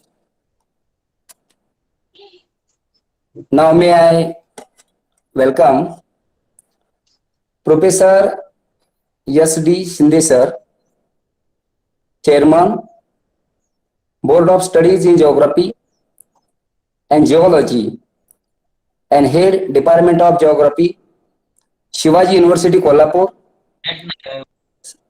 Central University of Karnataka, Kalburgi.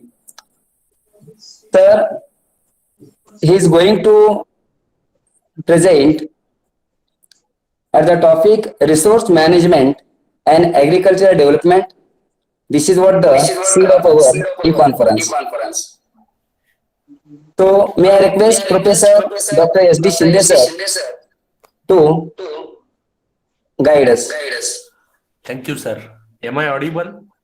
Yes, audible, sir. Okay.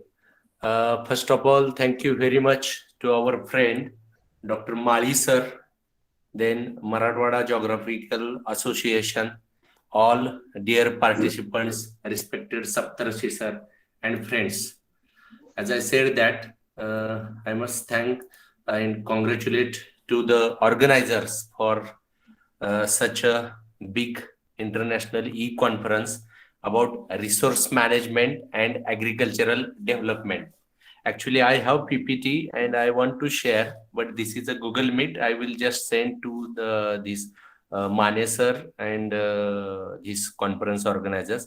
But I will just speak something about how resource management and agricultural development.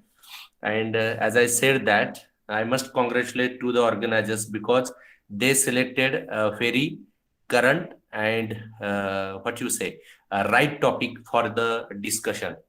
There is a lot of discussion about this particular resource management and agricultural development.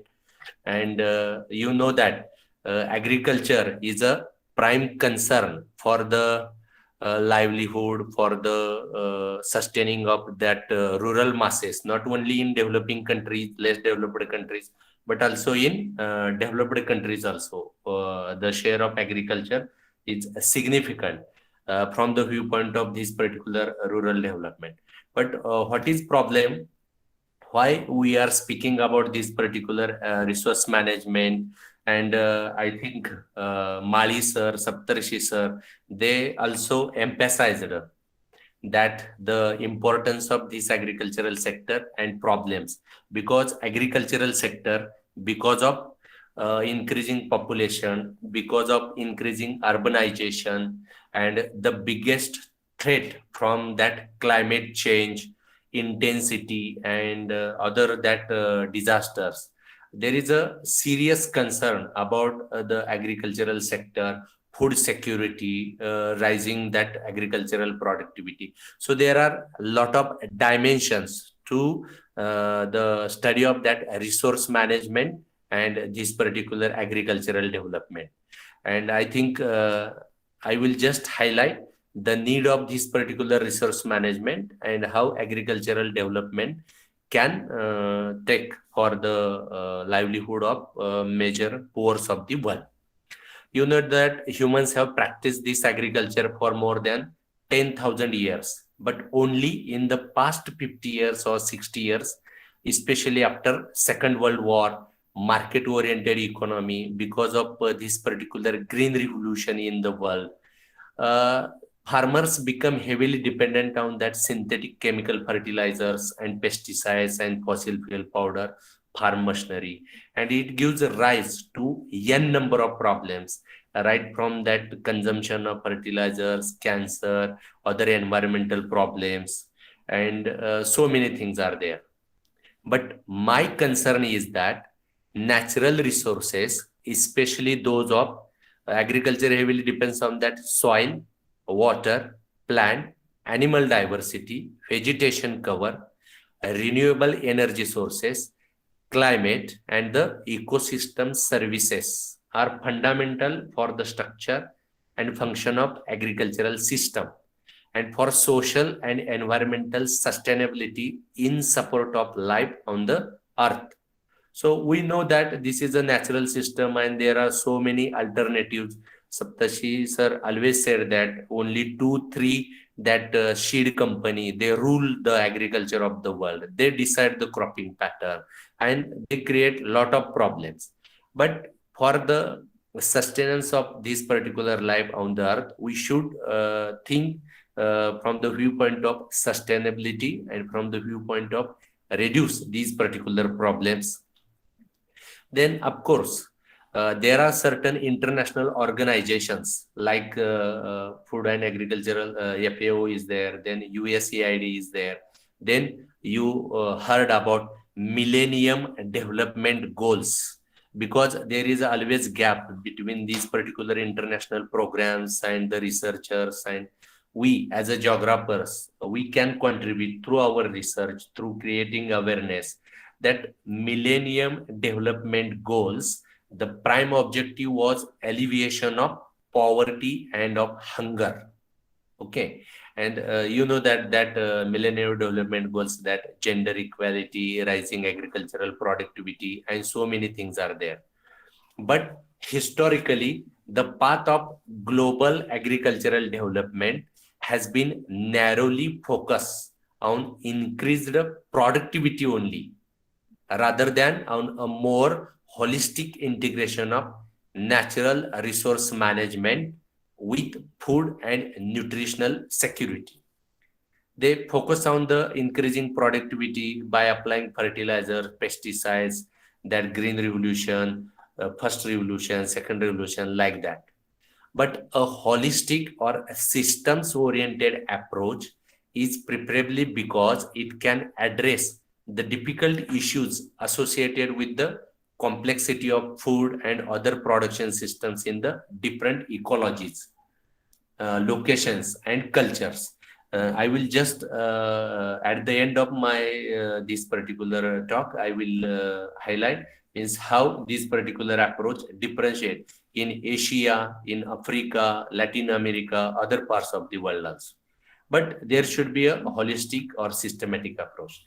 And of course, a research on agricultural and natural resources management problems can and should play a key role, important role in helping to meet the Millennium Development Goals and to reduce poverty, raise incomes, and achieve more sustainable development.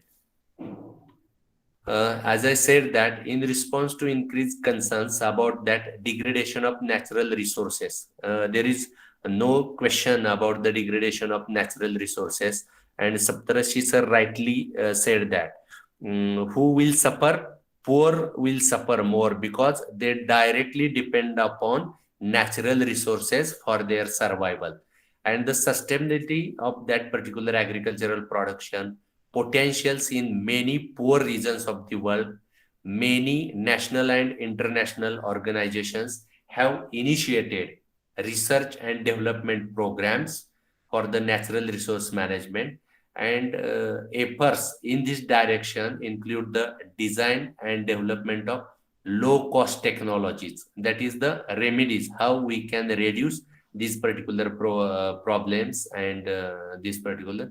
So low cost technological options for integrated management of soil, water resources, the development of ecologically sound cropping system, and options for the conservation and management of agrobiodiversity. So my prime concern is that related to topic that resource management and agricultural development, because of agricultural or faulty agricultural development, promotion of these particular other, there are several environmental issues, right from soil pollution, air pollution. Gajan sir also said that management, and more than 70% that issues is related to fertilizer consumptions, and other health issues are there. So many things are there.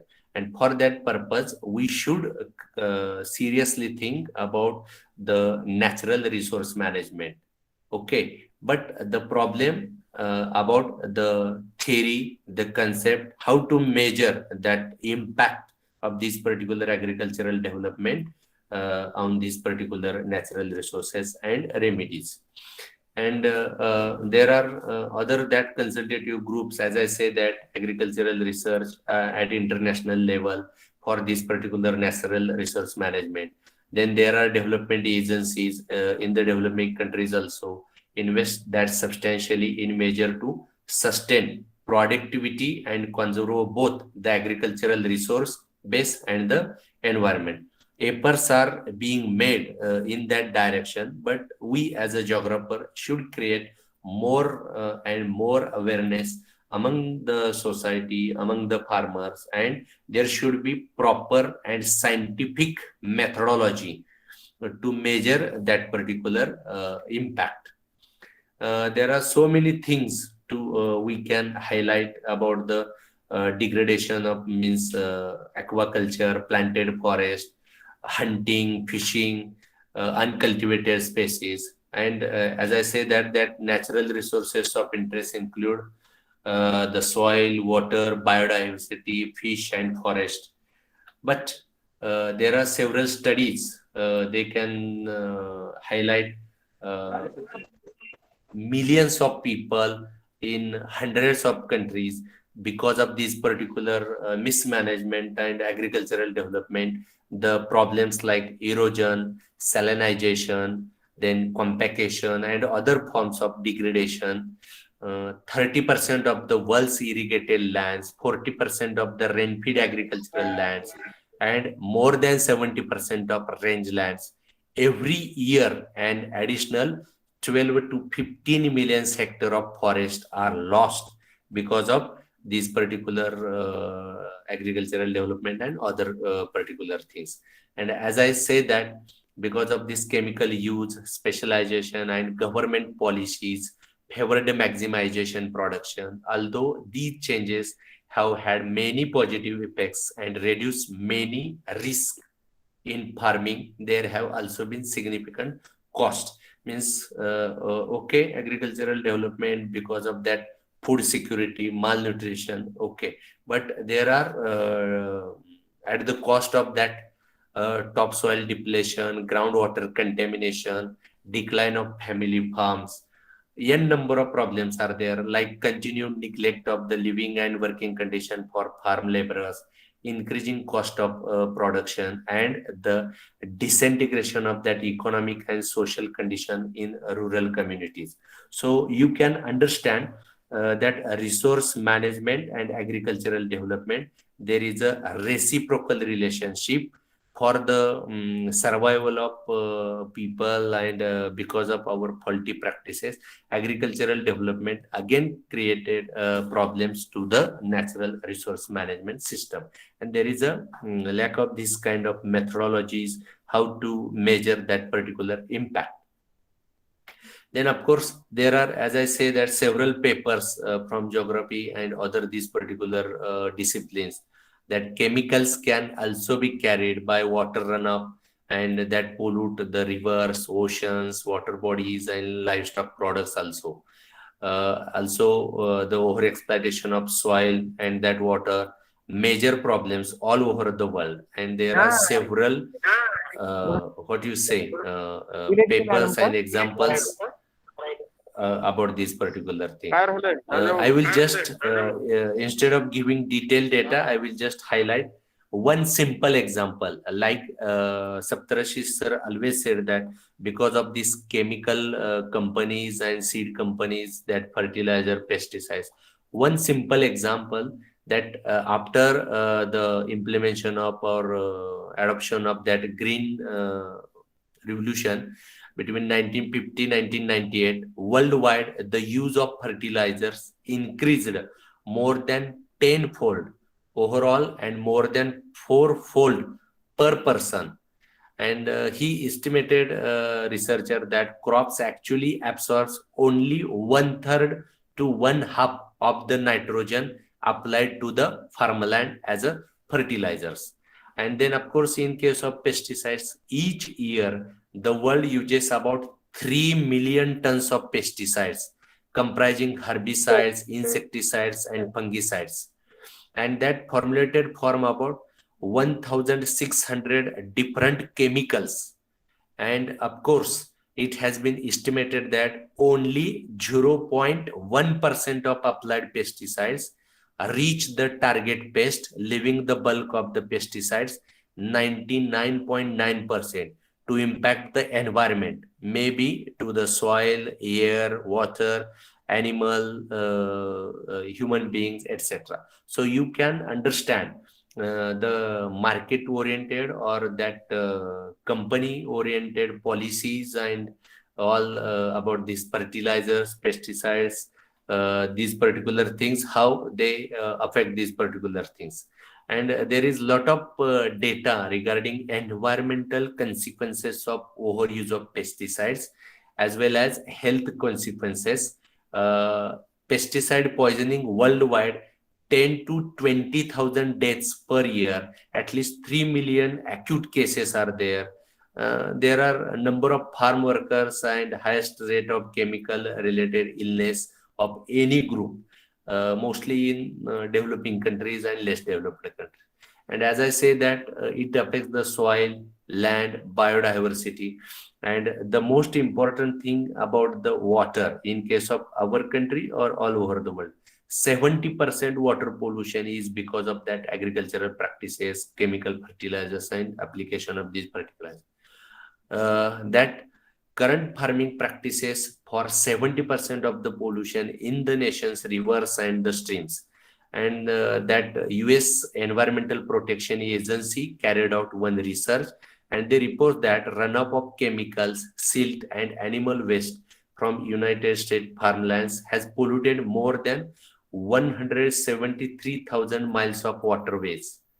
Then, of course, FAO also carried out 13% of the world's irrigated land is either waterlogged or excessively salty, and another 33% is affected due to the some degree. So the water and that particular water-related problems, the major cause is this particular development, agricultural development, or application of fertilizers and chemicals.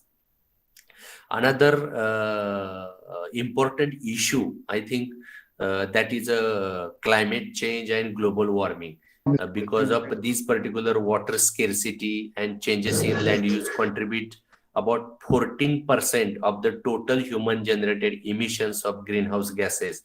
And much of this land development is for agricultural purpose only. So as I said that this is a very complex and multi-dimensional issue, multi-dimensional subject, that natural resource management and agriculture. We as a researcher, we as a geographer should think from all angles and create maximum data about these particular effects of these particular things. And I will just conclude what are the alternatives, what are the solutions to these particular things. So there are a lot of as I say that other particular things they are thinking from this point of view, but there should be tools and technologies, right from biotechnologies, nanotechnologies, and information and communication technologies, that is ICT, and of course geographical information system for site suitability analysis and other particular things. They can this particular thing. And of course, USAID, international organization, NGOs, and some groups, they are also doing research and they are also doing good work, providing funds to for the natural resource management. And of course, agricultural development is there, but it should be in the form of natural farming, then sustainable agriculture, of course, organic farming also. And there are as I say that Millennium Development Goals or the other international program also, they are also highlighting these particular things. And as I say that we are geographers, and the distribution all over the world, we should think there is a global research themes were identified, and these particular organized by the development oriented criteria and 4 broad categories by this particular group.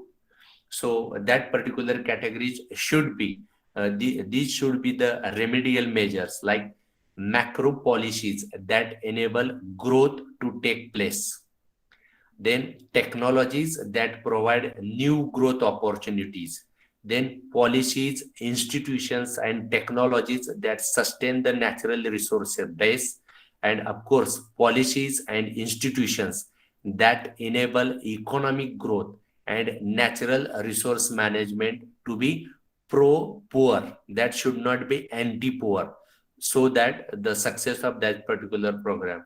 And of course, efforts are needed in all of these 4 areas to achieve sustainable results. These broad areas were when addressed differently within the regions, and it was with the regional context also.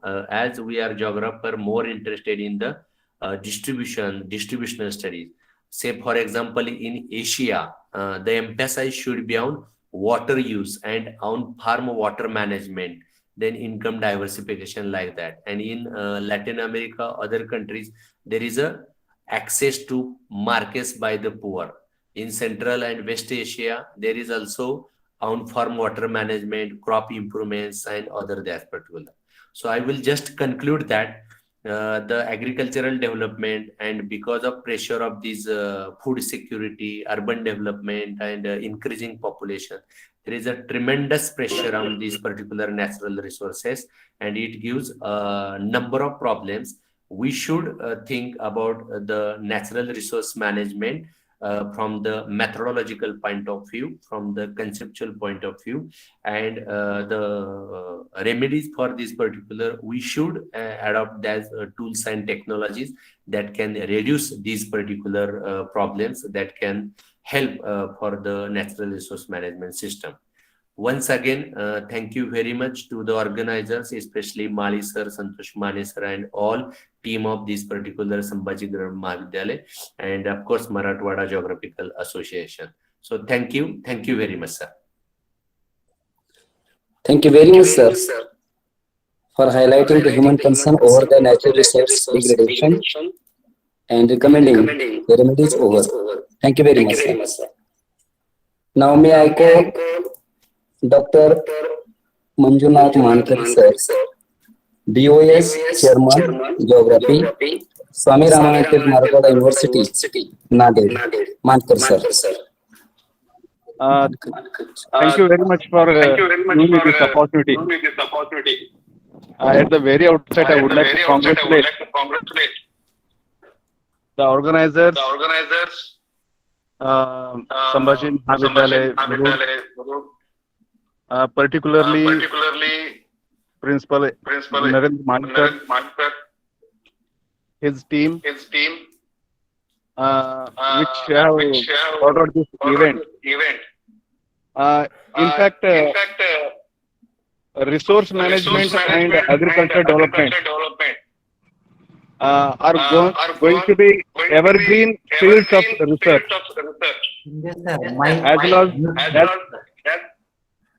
As long as we are going to study these things.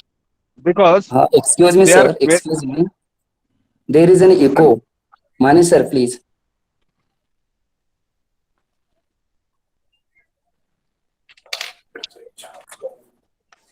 Am I audible now? Yes, sir. Yes. Yes. Is it Carry clear? on, sir. Now. Okay, yes, okay. clear. Thank you very much. This is the situation because resource management and agriculture development they are directly related to the development of human beings. As long as we need to enhance our livings, we need to manage the resources.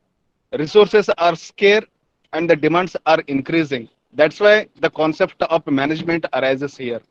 So Shinde sir has very rightly took the issue of agriculture from local level to global level. We really need to consider all these things. And I personally opine that as long as we need to manage the resources, we need to manage our own needs. And if we continue to enjoy, I mean, it's like ostentatious, what I would like to call ostentatious in the sense you are using the resources more than you are required. That is ostentatious. So this is the condition. Then it is very difficult to manage the resources as they are getting very scarce. Now, next thing is at the global level, if we consider, sir has rightly said that the use of chemicals in agriculture has really raised the issue of fertility of soil. The next thing is we have very recently seen on the global televisions the cutting of Amazon, the forest fire in Australia have really caused the issue of concern. So I once again thank the organizers, Mali sir and his team, for taking up such an event at the global level and trying to accommodate as many participants as possible from the every nook and corner of the India and the world. So I also thank Shinde sir for giving very insightful picture of agriculture at the local, national and international level. Thank you very much for giving me this opportunity and I wish everyone very success and thank you very much, sir. Thank you very much. Thank you, sir, for chairing the session and coming to over. Thank you very much. Now may I call Dr. F.M. Nadab sir, Vice Principal and Professor, Department of Geography, DPM Sri Mallikarjun and Sri Chetan Manju Desai College, Tinkona, Goa. And sir is going to talk on as the topic is impact of climate change on agriculture. Sir, please. Respected Mali sir, other dignitaries, the participants, and my dear friends. At the outset, I consider it is an honor and privilege to be part of this international conference on resource management and agricultural development. So since morning, we have been hearing to very good lectures and intellectual discussions. And I believe this is going to provide me a basic foundation and a platform to carry forward. Let me start with the presentation.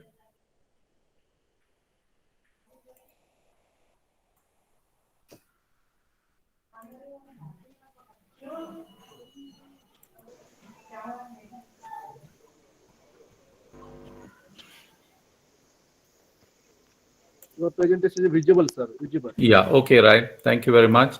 So I'm going to talk about impact of climate change on agriculture. All of us know that we are going through a very, very tough time in the history of mankind. Everything getting changed. So therefore, whatever change that is occurring surely will have a great impact on agriculture. Climate change is increasing the risk of extreme weather events with more intense hurricanes, cyclones, and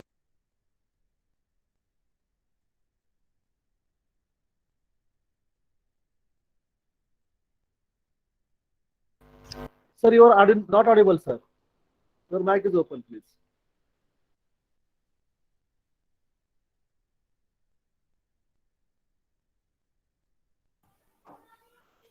Am I audible now? Yes, yes. But I was audible earlier? No. Now audible. नाही सुरुवातीला Audible Yes, yes, yes. येत होता ना It's सुरुवातीला येत audible, होता? sir. Yes, sir. Yes, sir. या okay नाही आता नाही आहे याच्या आधी येत होता अगोदर येत होता सर. ओके ठीक आहे fine I think there was some problem या so I have started there. Climate change is increasing the risk of extreme weather events with more intense hurricanes, cyclones, typhoons, and heavier rainfalls and snowfalls, etc. So we have been seeing all these things happening.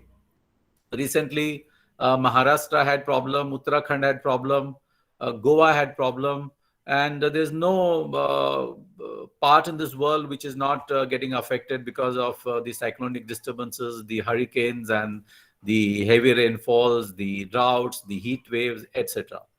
Now, all these things, will have a great impact on agriculture and food security. So for all of us, food is very important, and when agriculture gets affected, surely food insecurity is going to be a major problem. Climate and agriculture are strongly connected to one another. So in geography, we have been teaching how climate plays important role in the agricultural development. Even the small change in climate affects agriculture adversely, decreasing the production rate. So basically, our agriculture is rain-fed. So whenever there is monsoon, we have very good agricultural production. And though sometimes what happens is you have good monsoon, but then suddenly it becomes erratic. So that will have a negative impact on our agriculture. So slight variation in climatic conditions will have major changes on agriculture. Not necessarily all the time that the changes should be negative. Many times the changes could also be very, very positive. So both negative and positive impacts we find, but we focus more on the negative impacts because that is what we have been seeing all these years. In the past 100 years, the global average temperature has risen by 0.75 degrees Celsius, which is something very, very disturbing. Of the last 14 hottest years on record, in the last 16 years, the projections in temperature rise for the for the 21st century range from 2 degrees to 4 degrees Celsius, which would have a catastrophic consequences. So in 100 years, temperature risen by 0.74 degrees Celsius. And by the end of this 21st century, it is going to be anywhere between 2 degrees Celsius to 4 degrees Celsius. So we can imagine with the 0.74 degrees Celsius rise in temperature, there is a havoc created around us with 2 degrees to 4 degrees. So what kind of disaster will be there on the earth we can visualize today. Emission of greenhouse gases is the main cause of this temperature rise. The greenhouse gases are increasing due to the burning of fossil fuels, including coal, gas, oil, and changes in land use and land cover. This is something very, very important. Changes in land use and land cover. So once upon a time, we had our areas, but now we are coming out of the rural areas and India is becoming urban. So when India is becoming urban, so there is a change in the land use pattern. So more and more agricultural land we are losing, and it is coming into the built-up area and all other kinds of development. And simultaneously, there is deforestation. So all these will have a greater impact on the agriculture. All over the world, so glaciers are melting at a very, very fast rate. And on an average, I think since 1980, our glaciers have melted by about 10 meters. So very recently, there was a news in television, and also we read in online news and also in other sources, wherein on a Greenland, there is an island now. I mean, we never thought of, having an island. Hello? Any problem? Are you able to? No problem, sir. Okay. Yeah. So recently we heard of an island on Greenland. I mean, Greenland basically an island, but within Greenland, Greenland is completely covered by ice. Hello? Yes, sir. Yes, carry on, sir. Clear. Because there's a lot of disturbance happening in the background. So we know that Iceland, the Greenland is completely covered by ice. Suddenly land has appeared on the Greenland, meaning very surprising. Now, similarly, changing rainfall patterns and the melting of the glaciers are going to jeopardize water supply. So we had a discussion on water supply. So how water is very important for agriculture. This is another very surprising. On Greenland, there was a rainfall. I mean, nobody can imagine of rainfall on Greenland. So we experienced about a month back. So very, very disturbing trend for all of us. It is projected that the sea level will rise anywhere between 20 centimeters to 90 centimeters globally by the end of this century. So agriculture along the coastal areas will be badly affected because of rise in the sea level by about 20 to 90 centimeters. In summer 2009, the minimum level of ice cover in the Arctic was 24% below the 1979-2000 average. So 24% less than the average of 1979 and 2000.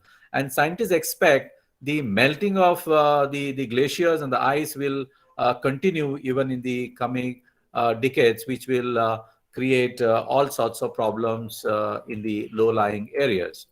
So when it comes to concentration of CO2, that has also increased because of the industrialization and all sorts of activities that we are doing. This table will tell us how the carbon dioxide is increasing, CO2 is increasing. In 1832, it was 270, and in 1919, that is just at the start of pandemic, it was 411.77 ppm. And all these years, we can see that there is a sharp rise in the carbon concentration. I was talking about the warm years. So 2010 was considered to be the hottest year, but 2012 surprised us, becoming still hotter than 2010. The scientists said now 2012 is going to be max. We will not cross it. But 2014 was hotter than 2012. Then again, same predictions were made. I think 2014 will remain the hottest, but then it was defeated by 15. 16 became still hotter than 15, then 17 became still hotter, and 2019 is the hottest, and this is warmer than 19, meaning every passing year is becoming warmer and warmer. And if you relate with carbon concentration, you will understand that whenever there is a rise in carbon, CO2 levels, so that year is always hotter. So this is again not a good news for all of us, that yearly there is improvement. I mean, the record is being broken by the coming year of the record set by the previous years. Even when it comes to the cyclones, so from 1891 to 1950, we had more cyclones. So number of cyclones were more. From 1951 to 2007, I have a figure here. The number of cyclones have reduced. So in 1891, 1990, so we had roughly about 34. Between 1941 to 1950, we had 28. Immediately after that, the next decade, at 1950 to 61, 19 cyclones were there, and 2001 to 7, 20 cyclones. But what is very important is that the number of cyclones which were severe cyclones. So during this decade, out of 34, only 9 were severe. And in 1941 to 1950, out of 28, 9 were severe. But now if you see, of late, out of 20 cyclones, the number is less, but out of that, the severe cyclones are more. So now what is disturbing is this particular number, where the cyclones are very, very severe in nature, which will cause immense damage to agriculture and the entire ecosystem which exists on the earth. We have 4 different kinds of climatic variability in a time scale. Anything that happens between 30 to 35 years, we call it as rapid. Then 100 to 150 years is secular.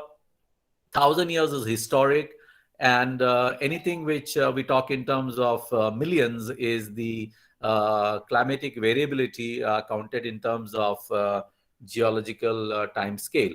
So previously, we used to have climatic variability in millions of years, but today we find the changes in the climate between 30-35 years. So the changes are very, very rapid in nature. This figure will tell us what's happening in India. So in Maharashtra, the state from where this conference is being organized, by 21 to 50, temperature will rise. The minimum temperature will rise by 2.2 degrees centigrade, and the maximum temperature will rise by 1.8 degree centigrades. And the number of days with high and very high rainfall will increase. So we had havoc in Maharashtra yesterday.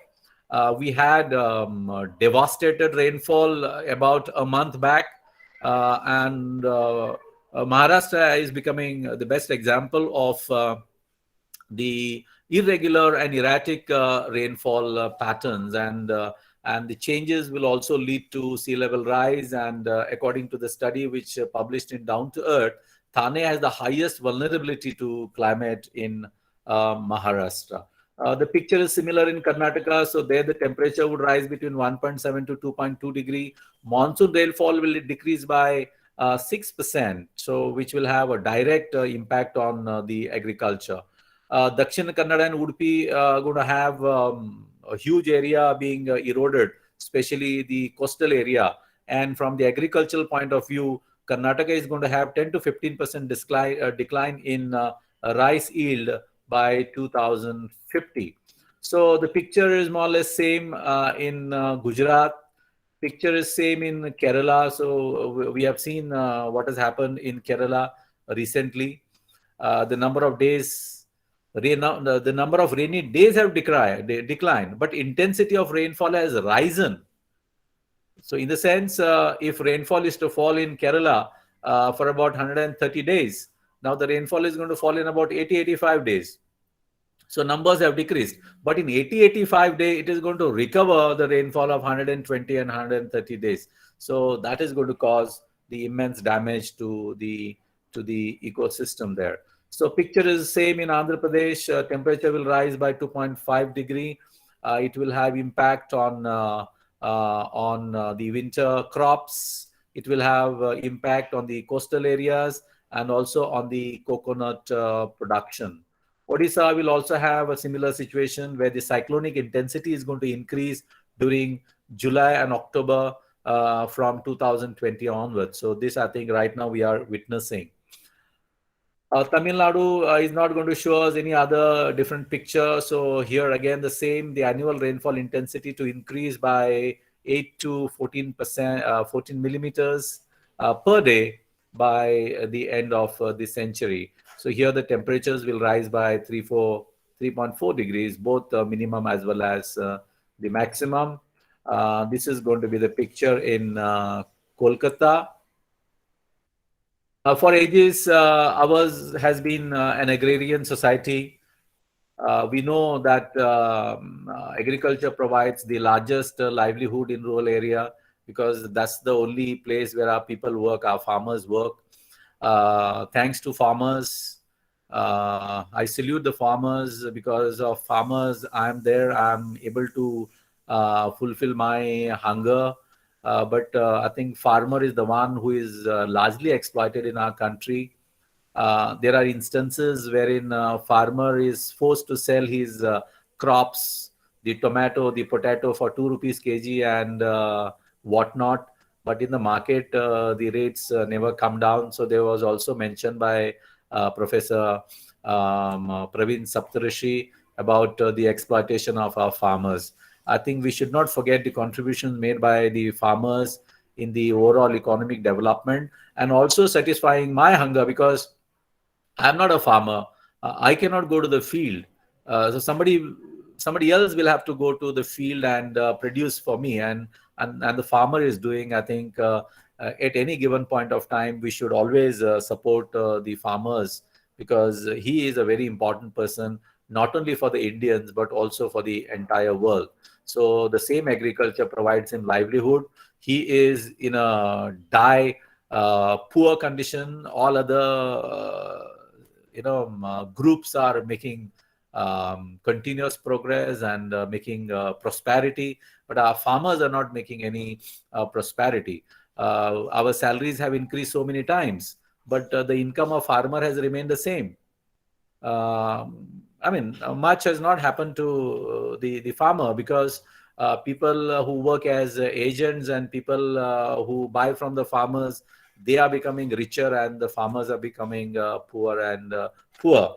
So despite of freedom and 75 years of India's independence, still our agriculture depends on monsoon. Though many facilities have come, we have constructed many dams, but today we have realized that the dams which were constructed about 50, 60 years back are having ecological consequences today. So despite of all the efforts that we have made, still our agriculture primarily depends on monsoon. So it provides employment opportunity to our farmers, and it contributes to GDP by about 17.5%. This is the good side of agriculture, which all of us know. This is the basic information. And our production is increasing. Though our production increasing, but I have a map in front of you, which is the hunger map of the world, wherein India is shown in the orange color. So by 2020, in our country, we should have had about close to 15% of the population reeling under hunger, which is very, very bad for a country like ours. So the Western countries like the Canada, the America, the Brazil, the Russia, the China, for us, China is more important. Now, remember, when we are having hunger in our country, but China is not having much hunger because they are able to have some kind of mitigation for the climatic changes. So they are able to continue with the agricultural production. So their production is surplus. So though our production is more, but it is not sufficient for our people. And roughly about 15% of our population goes to bed without having food. So which is a very disturbing trend. And by 2030, I think in the entire world, we are going to have not less than about 840 million people who are going to sleep without food every day. So this is the picture of the hunger. So climate and agriculture, as I have already told you, are interconnected. I think I've gone back to, okay, right. So let me go to this. Now, so now the climate change is because of these greenhouse gases. And because of climate change, you have droughts, you have floods, cyclones, then you have heat waves and cold waves, then you have coastal inundation. Now, this will have effect on the loss of crop yield and agriculture, reduced livestock productivity and reduction in fish production. And this will have a negative impact on food security, which is very important for us, and the nutritional security and rural livelihoods. Now, eating food is not everything. Also, what is important is the nutrition. A major section of our population, our demographic section of our population is having a malnutrition issue. According to the United Nations Office, the Disaster Risk Reduction 2018, disaster hit countries experienced direct economic losses to a tune of 2,908 billion during 98-2017.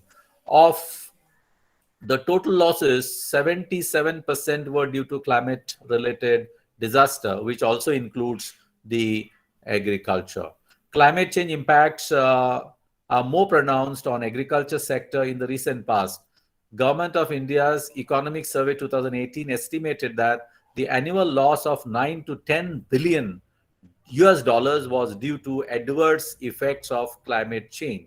So this is in a country which is to a tune of 9 to 10 billion US dollars, which is a very, very huge amount. So that is the loss that we have incurred in 2018 because of the climatic changes.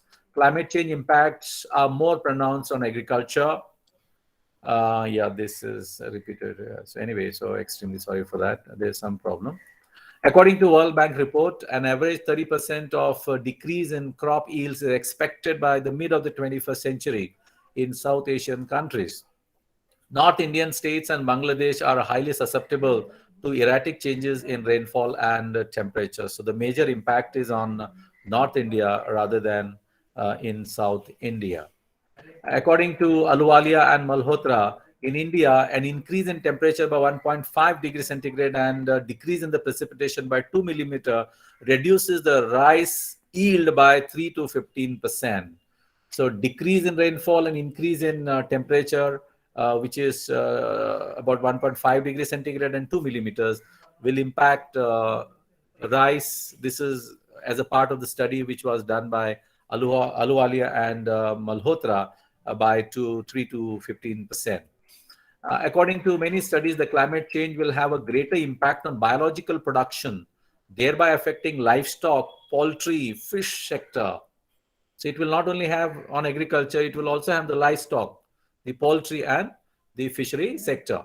Global climate changes affect numerous factors which are associated with the production, reproduction, health and adaptability of every animal. So it will have impact on horticulture. It will have impact on soil, meaning the climate change will have impact on soil. It will have impact on pest, disease and weeds.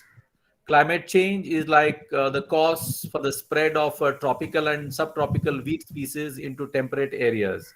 So as temperature rises, so in tropical area, we have certain species of wheats. When temperature is going to rise in the tropical areas, the wheats which are there in tropical areas will migrate to temperate areas, and thereby they will cause devastated effect on agriculture. According to the Minister of Agriculture and Farmers Welfare, rain-fed rice yields in India are projected to reduce marginally, that is by about 2.5% in 2050 and also by 2080.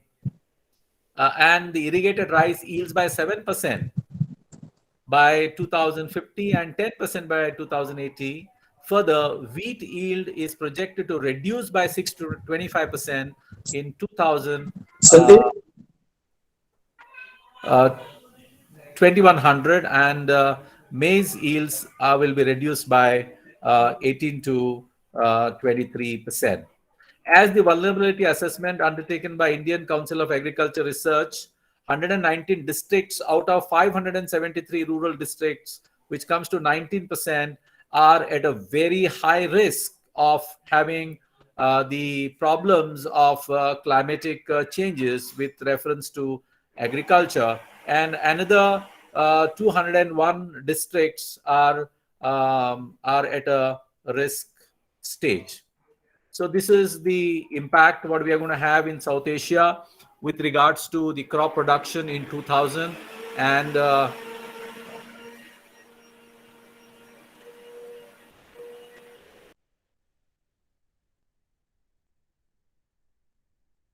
Sir, you are not audible, sir.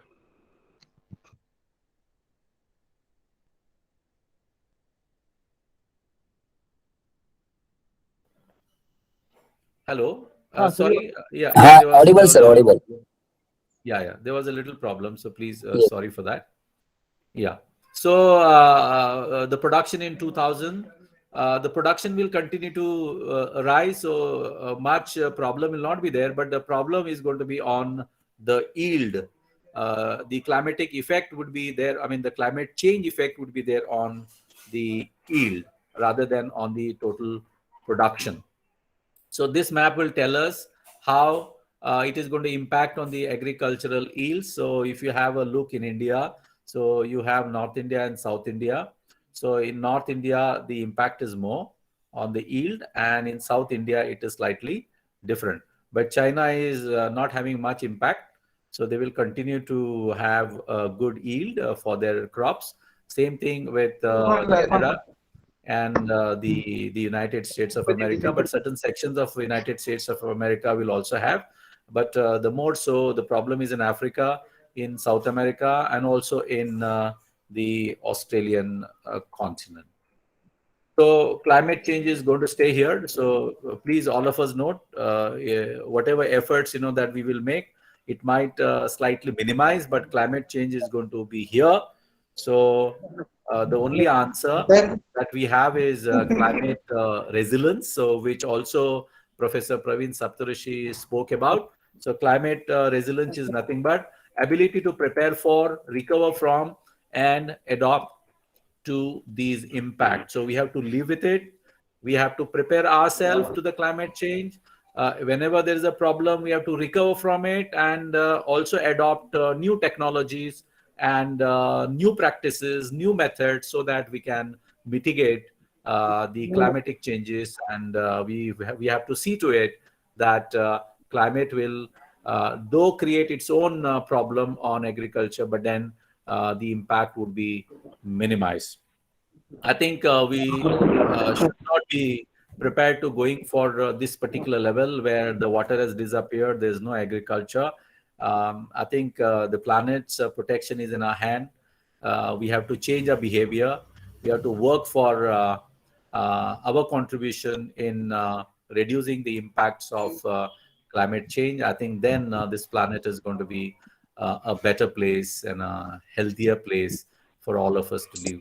So thank you very much. Thanking the Sambhaji College, Murud, the principal, for giving me an opportunity to share some of my thoughts with you on impact of agriculture. I mean, impact of climate change on agriculture. Thank you very much to Mr. Santosh Mane, who is a good friend of mine. Also thanking all the participants for listening patiently to my presentation. Over to the organizers for the next proceedings. Thank you very much. Thank you, sir. Thank you very much. Now may I call Dr. Om Prakash Shahpurkar, sir, Head and Associate Professor, Department of Geography, Rajshri Mahavidyalaya, Latur. Please, sir.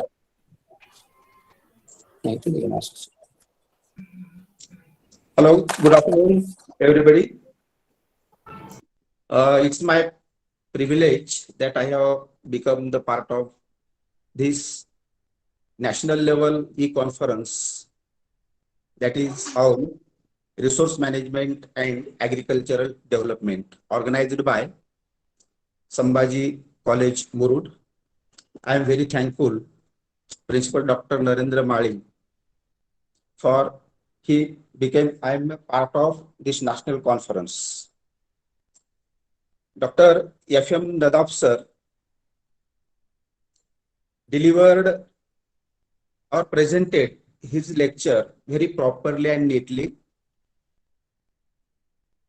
This presentation is very thoughtful on impact of climate on agriculture. He overviewed all the sea level rising, different hottest years, cyclones, climatic variability, as well as he overviewed different states of India like Maharashtra, Tamil Nadu, Andhra Pradesh. He properly pointed out that though the production of agriculture is increasing, even though hunger is also increasing in the world and in India.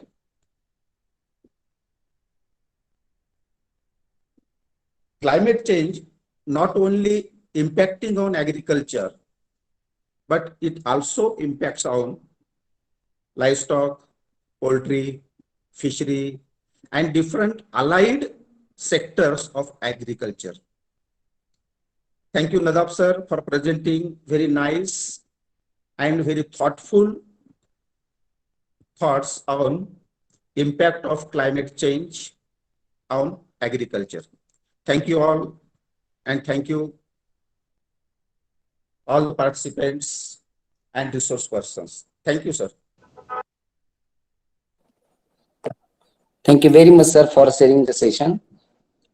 Now may I call Dr. H.B. Tipe, sir, Head Department of Geography, Vasundhara Kala Mahavidyalaya, Solapur. And sir is going to discuss over the modern technologies in agriculture Indian society. Tipe, sir.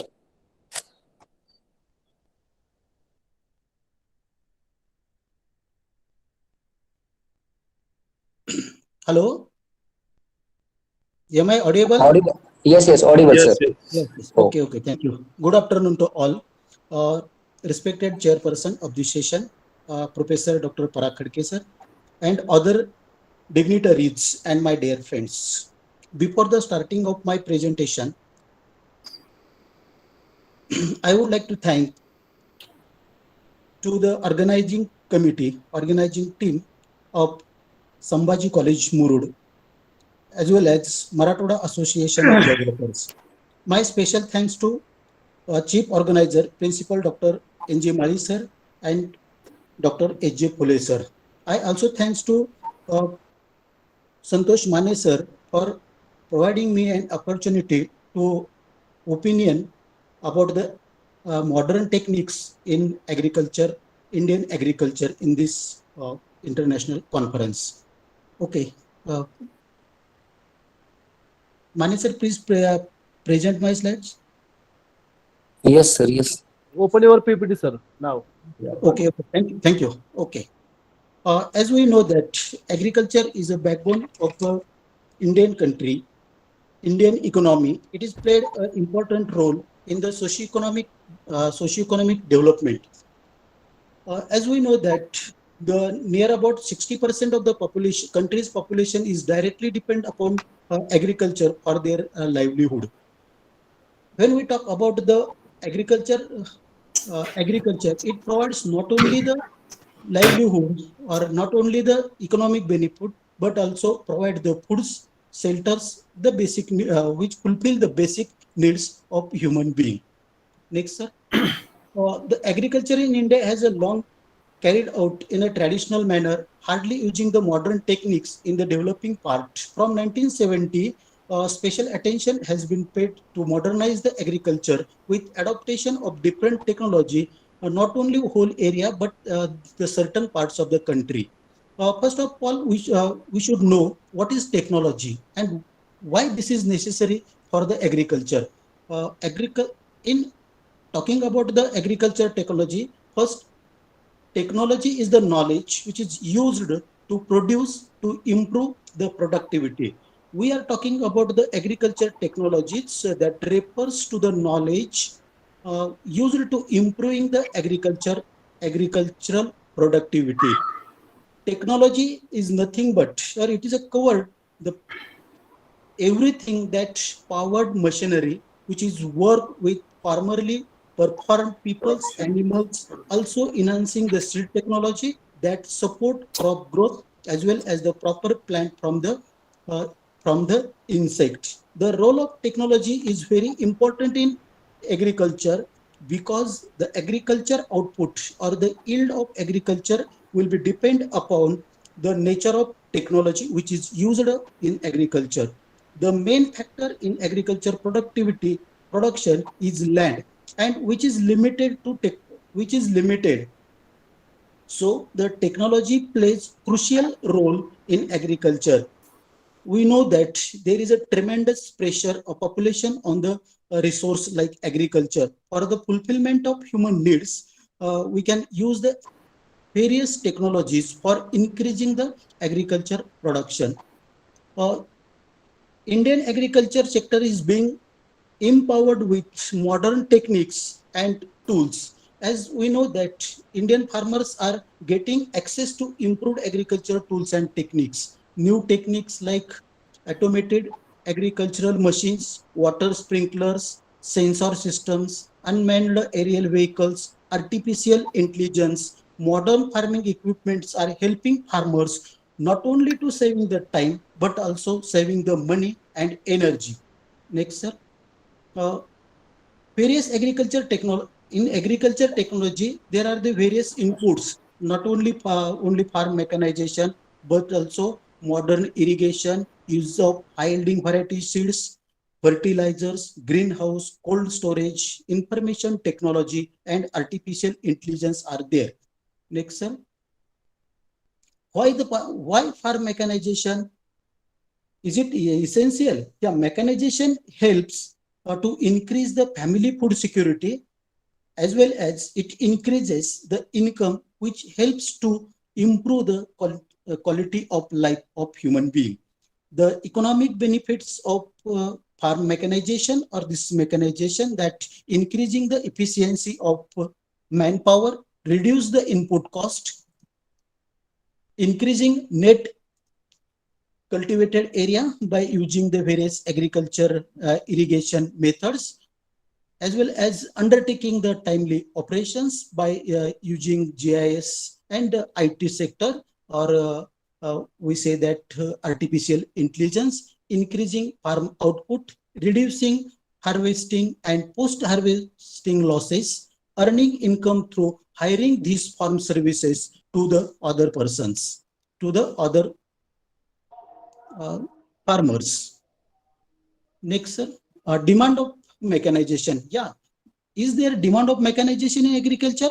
Answer should be yes. Why? The agriculture sector of India has depended upon cheap and surplus labor for a long time. But now the situation is changing with more opportunities available to the workers in factories and services, as well as the government has decided that the government rural employment program, which provide guaranteed 100 days employment on public related work. Most of the agriculture workers are engaged in this activity, so there is unavailability or the low availability of labor is shown in agriculture. For this, agriculture are available at the higher cost, and this increases the demand of mechanization.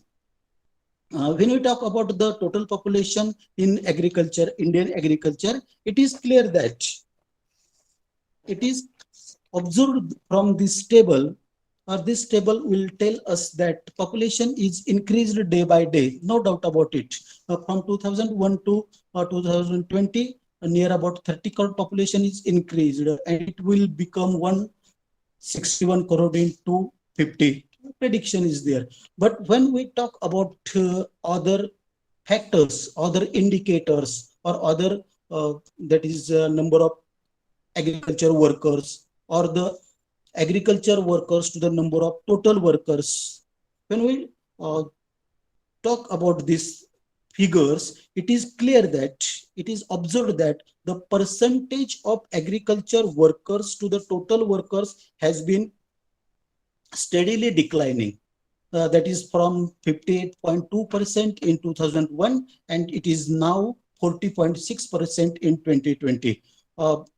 We expect, or the researcher expect in future, it will decline up to 25.7%. It means there is a severe shortage of labor, and this shows that there is a great need of various mechanizations or various agriculture technologies is essential in the agriculture sector. Next, sir. Oh, there is a agriculture sector has witnessed to a substantial decline in the use of animal power in agriculture activities. As earlier told that not only the farm mechanization, but also irrigation, use of fertilizers, cold storages, all these are the factors of technology. So the area under irrigation is increased from 90% to 35% in the last 50 years. It means there is various changes or change in technology in the irrigation. Also, fertilizer use is changed. Per hectare fertilizer use was 2 kilogram per hectare in 1960, which is increased up to 150. Actually, it affects on the agriculture productivity. Agriculture productivity is increased by using chemical fertilizers, but it's reversely affect on the environment. It is right, but for the fulfillment or for the food security or for providing the food to the all people, it is necessary to increase the agriculture production.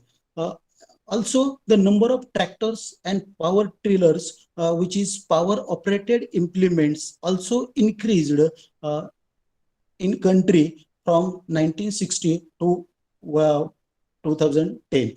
It is clear that near about 40 lakh tractors are there in India and 1,50,000 power tillers are used in the agriculture purpose. Next, sir. Modern irrigation methods, various technologies. Here, technology means the factors which is used in agriculture for improving agriculture productivity or outputs. That is farm mechanization, irrigation methods, cold storage technologies, greenhouse, IT, and artificial intelligence.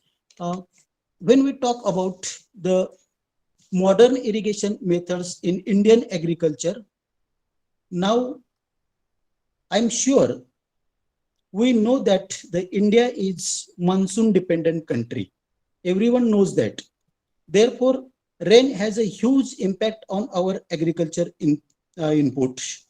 Now we have using the modern systematic or systems that support our farmers and the agriculture sectors. These techniques are used because for the increasing of area under cultivation. Water is critical for increasing productivity in agriculture. In India, around 78% water goes to agriculture sector, and it requires that water storage facility to be increased in the country to 450 billion cubic meter in 2050. We use new modern technologies. Sorry, since these technologies are essential for the development of agriculture, like surface drip irrigation, subsurface drip irrigation, sprinkler irrigation, and rain guns are now used in Indian agriculture. Okay. In this photograph, you clearly see that the surface irrigation and subsurface drip irrigation system are there.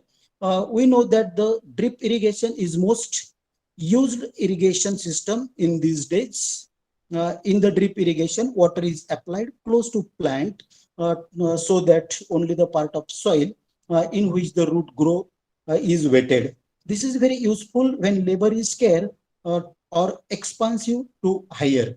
When we talk about the surface, subsurface drip irrigation, evaporation is minimizing and water is used more efficiently as compared to the surface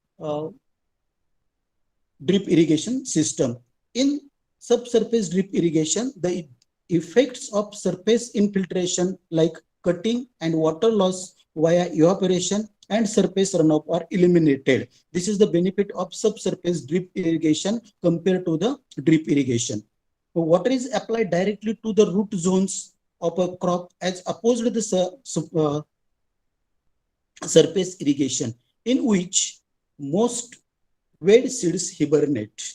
Water application is efficient and uniform in this system. Subsurface drip irrigation helps to water conservation in as compared to the open field, resulting that the water saving is near about 25 to 50% is compared to the flood irrigation systems, that is the traditional irrigation system. Next, sir. Okay, sprinkler irrigation and rain guns. When we talk about the rain guns, it is used to water spray mist or fog beams. The structure of water rain guns are fog beams.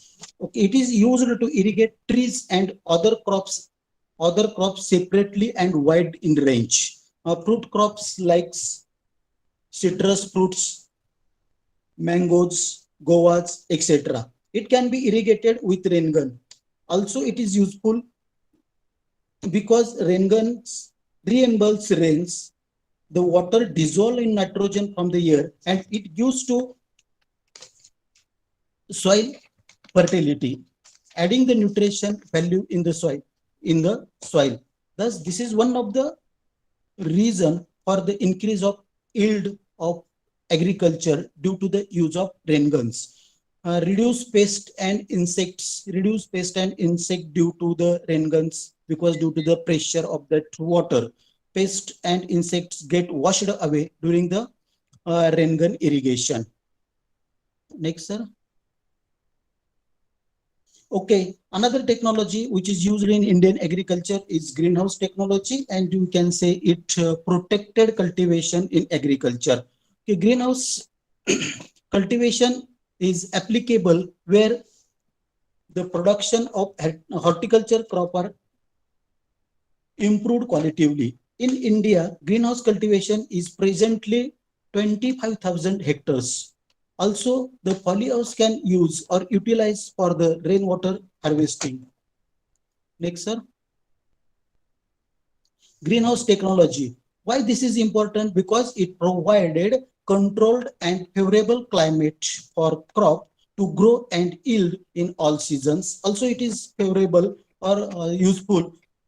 The crops can save from the excessive cold in winter, heat from summer, and rain in monsoon season. Also, it is suitable for the vegetables and flowers. Off-season vegetables and fruit production is easily done with the help of greenhouse or polyhouse. Yes. Plant water requirement is very small and easy to control due to the greenhouse technology. And yeah, the yield may be 10 to 12 times higher than outside plot. Actually, it is depend upon the temperature, crop type, and environmental condition. It is not applicable for the all crops that the production may be increased 12 to 20 times. Why the yield is more in greenhouse? Because the addition of carbon dioxide released into atmosphere inside the greenhouse allows photosynthesis to continue at an increased rate, and plant get it about 8 to more times food than the open environment. Due to this, plant get more photosynthesis and gets high yield, or yield is increasing. Next, sir. Another one is cold storage technology. India has a larger, as we know that India has larger producer of fruits and second largest producer of vegetable in the world. It is most basic. Cold storage is the most basic food prevention methods. The cold storage facility is now available mostly for the single commodity like potato, orange, apple, grapes, pomegranate, and various flowers, etc. The cold storage is temperature controlled supply chain with storage and distribution activities carried out by the manner carried out in such a manner that temperature of the product is maintained in specific range needed to keep in the fresh and edible for much longer time. than the normal condition. Actually, a requirement of the cold storage in the next 5 years may be excess up to 12 lakh times. As mentioned by earlier presenters, that the Nadab sir present that there is no price or no good price for tomato and other crops. So by using this technology, using the cold storage technology, we can preserve food for sometimes for the next use. Next, sir. Okay, information technology and artificial intelligence. Indian agriculture sector picked up its space benefits of IT and artificial intelligence. It is adapting to use both of these advantages, or this is the advanced technology with the help of artificial intelligence and IT. The sector is now advancing the rapidly in space like satellite monitoring, data analytics, and weather simulations. The Indian ministry plays important role for the application of information technology and artificial intelligence. Next, sir. Information technology in agriculture. Adaptation of information technology, or we say that digital technology in the precision precision farming. What is my precision farming? Precision farming is the method that use the data-driven feedback loop to determine how to optimize the farm to the highest constant. Through observing, analyzing, and reacting of a short experience, farmers can optimize their farm efficiently by adopting this practice. For this, observation is essential, analysis is essential, and reaction is essential.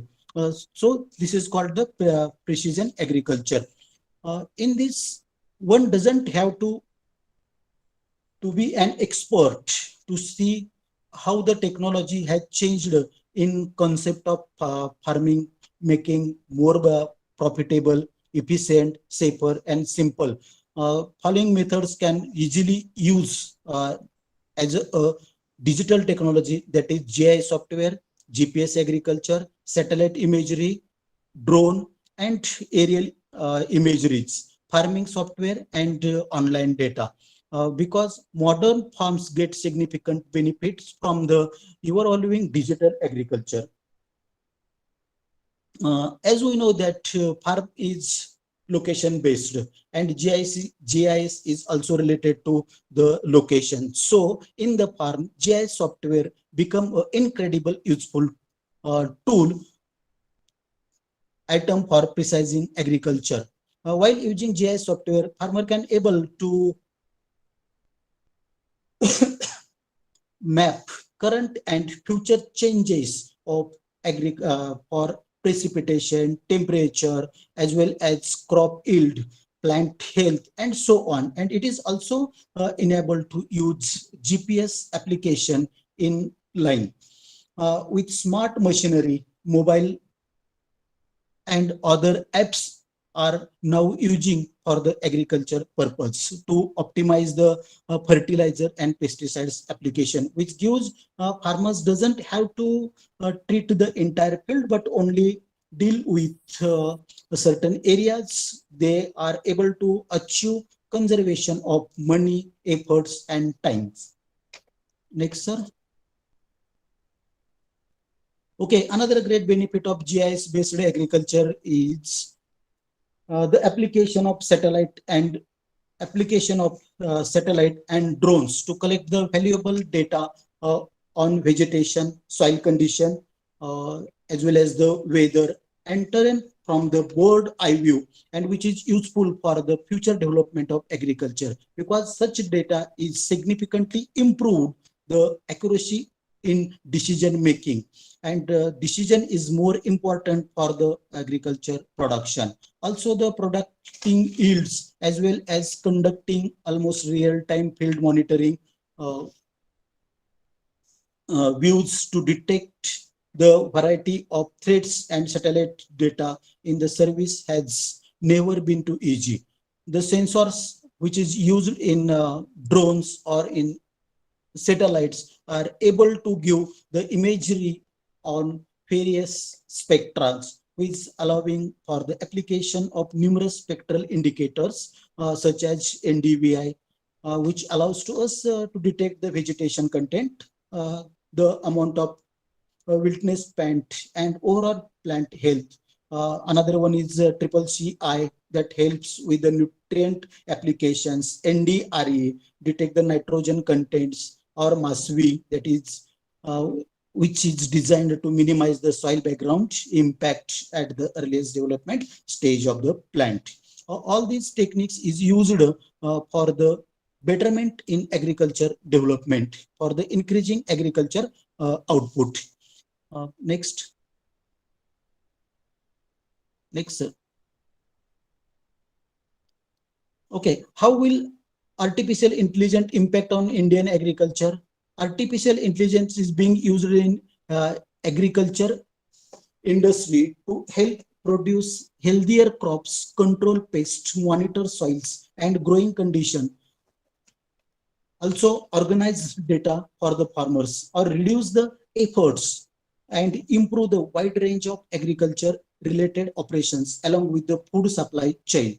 Artificial intelligence in agriculture not only assists to Indian farmers in the automatic their agriculture operation, but also it is precise cultivation for improving the crop output and the quality while using the few resources. In the coming years, yeah, it is right. In the coming years, we could see an era where crop yield is at all-time high for the farms by using all these agriculture technologies. Thank you for giving me an opportunity to present my views regarding the new technologies in Indian agriculture. Thank you. Thank you very much, sir, for highlighting the modern tools and techniques in the Indian agriculture system to enrich it. Thank you very much. Now, chairperson of the session, Dr. Parag Khadke sir, Head Department of Geography, Swami Ramanand Teerth, Marathwada University, Nanded. Please, sir. Good afternoon. Am I audible? Yes, audible, sir. Yes. This is the third plenary session of this international conference. As we know, this is based on the theme Resource Management and Agriculture Development. This third session is having a resource person, Dr. HBTP. He has been from last 21 years, he has been my friend actually. And from that time, from last 20 years, we know that this TP sir has been very interested and eager to use the technology in geographical field. And today he has been taken the topic for the given for resource person, as a resource person, as a modern technology used in the Indian agriculture. So I know as a geographer, being a geographer, we can play a very vital role in the agriculture development. We have a specific tools and techniques in geography, as we know, GIS and the GPS, remote sensing, satellite images, then drone technology is recently added, and these are the different tools and techniques by which we can develop agriculture in India. As we know, the drone technology is very important, and recently Government of India has been introduced a new policy regarding the drone technology using recently 2 or 3 days back, the government has introduced the drone technology. Our Prime Minister has very interested to use the drone technology in agriculture and in every field of life in India, because we know the next era is a drone technological era, and this is very important for development of agriculture even in India. Our resource person, Dr. TP, has been given the information regarding the use of this technology will be helpful for the increasing the productivity of agriculture. He has been given the information regarding the modern machines and sensor systems and different techniques used in the agriculture. As we know, the irrigation technological application in irrigation is very important because we are the monsoon country and the monsoon is very irregular in India. And for that purpose, sprinkler, drip system, rain gun and greenhouses and cold storage technology is very important for the preserving the foods in India. Finally, as we know that there is a lot of scope of agriculture technology used in India because we are far behind to use the technology as compared to the developed countries. So for that point of view, this is very important and informative and realistic talk which is given by the Dr. Harish Bitipe. On behalf of this conference, I really thankful to the Dr. H. Bitipe, and I extend my thanks to the organizer for giving me as a working as a chairman here for this plenary session. Thanks to one and all. Thank you. Thank you very much, sir. Now the third plenary session's last phase, at where we have Dr. Sandeep Raut, sir, Faculty of Agriculture, Sri C University, Cuttack, Odisha, and the topic of his presentation is agroforestry for the climate change mitigation. So may I request sir to present. Thank you, sir. Thank you for giving this opportunity. My voice is audible? Yes, sir. Yes, sir. Yes, sir. Okay, thank you. Thank you, respected Principal Sir Sambhaji College, for giving me this opportunity. So I'm just presenting my slide. So, so is that visible? Yes, sir. Yes, yes. Okay. Okay. So thank you for giving me this opportunity. So my topic for this conference was agroforestry for climate change mitigation. So before starting that, let me introduce myself. I am Dr. Sandeep Rao. I am working as Assistant Professor Forestry. Working as Assistant Professor Forestry, Faculty of Agriculture, CC University, Cuttack. So why this agroforestry right now is the need? Because previously there is no pollution, there was no industrialization. So from this we know that the due to this global warming and gradual industrialization and globalization, so right now the earth was becoming hotter and hotter day by day. So previously the earth was very in a normal situation, but right now due to exploitation of the greater resources, natural resources, and overutilization, we are facing the problem. Every day we are facing that the summer hot was more hotter than previous one. We are saying that this season the summer hot was more than the previous one. From our childhood, we are listening from our elders, grandfathers, that right now the temperature was increasing day by day, and it was scientifically also proven.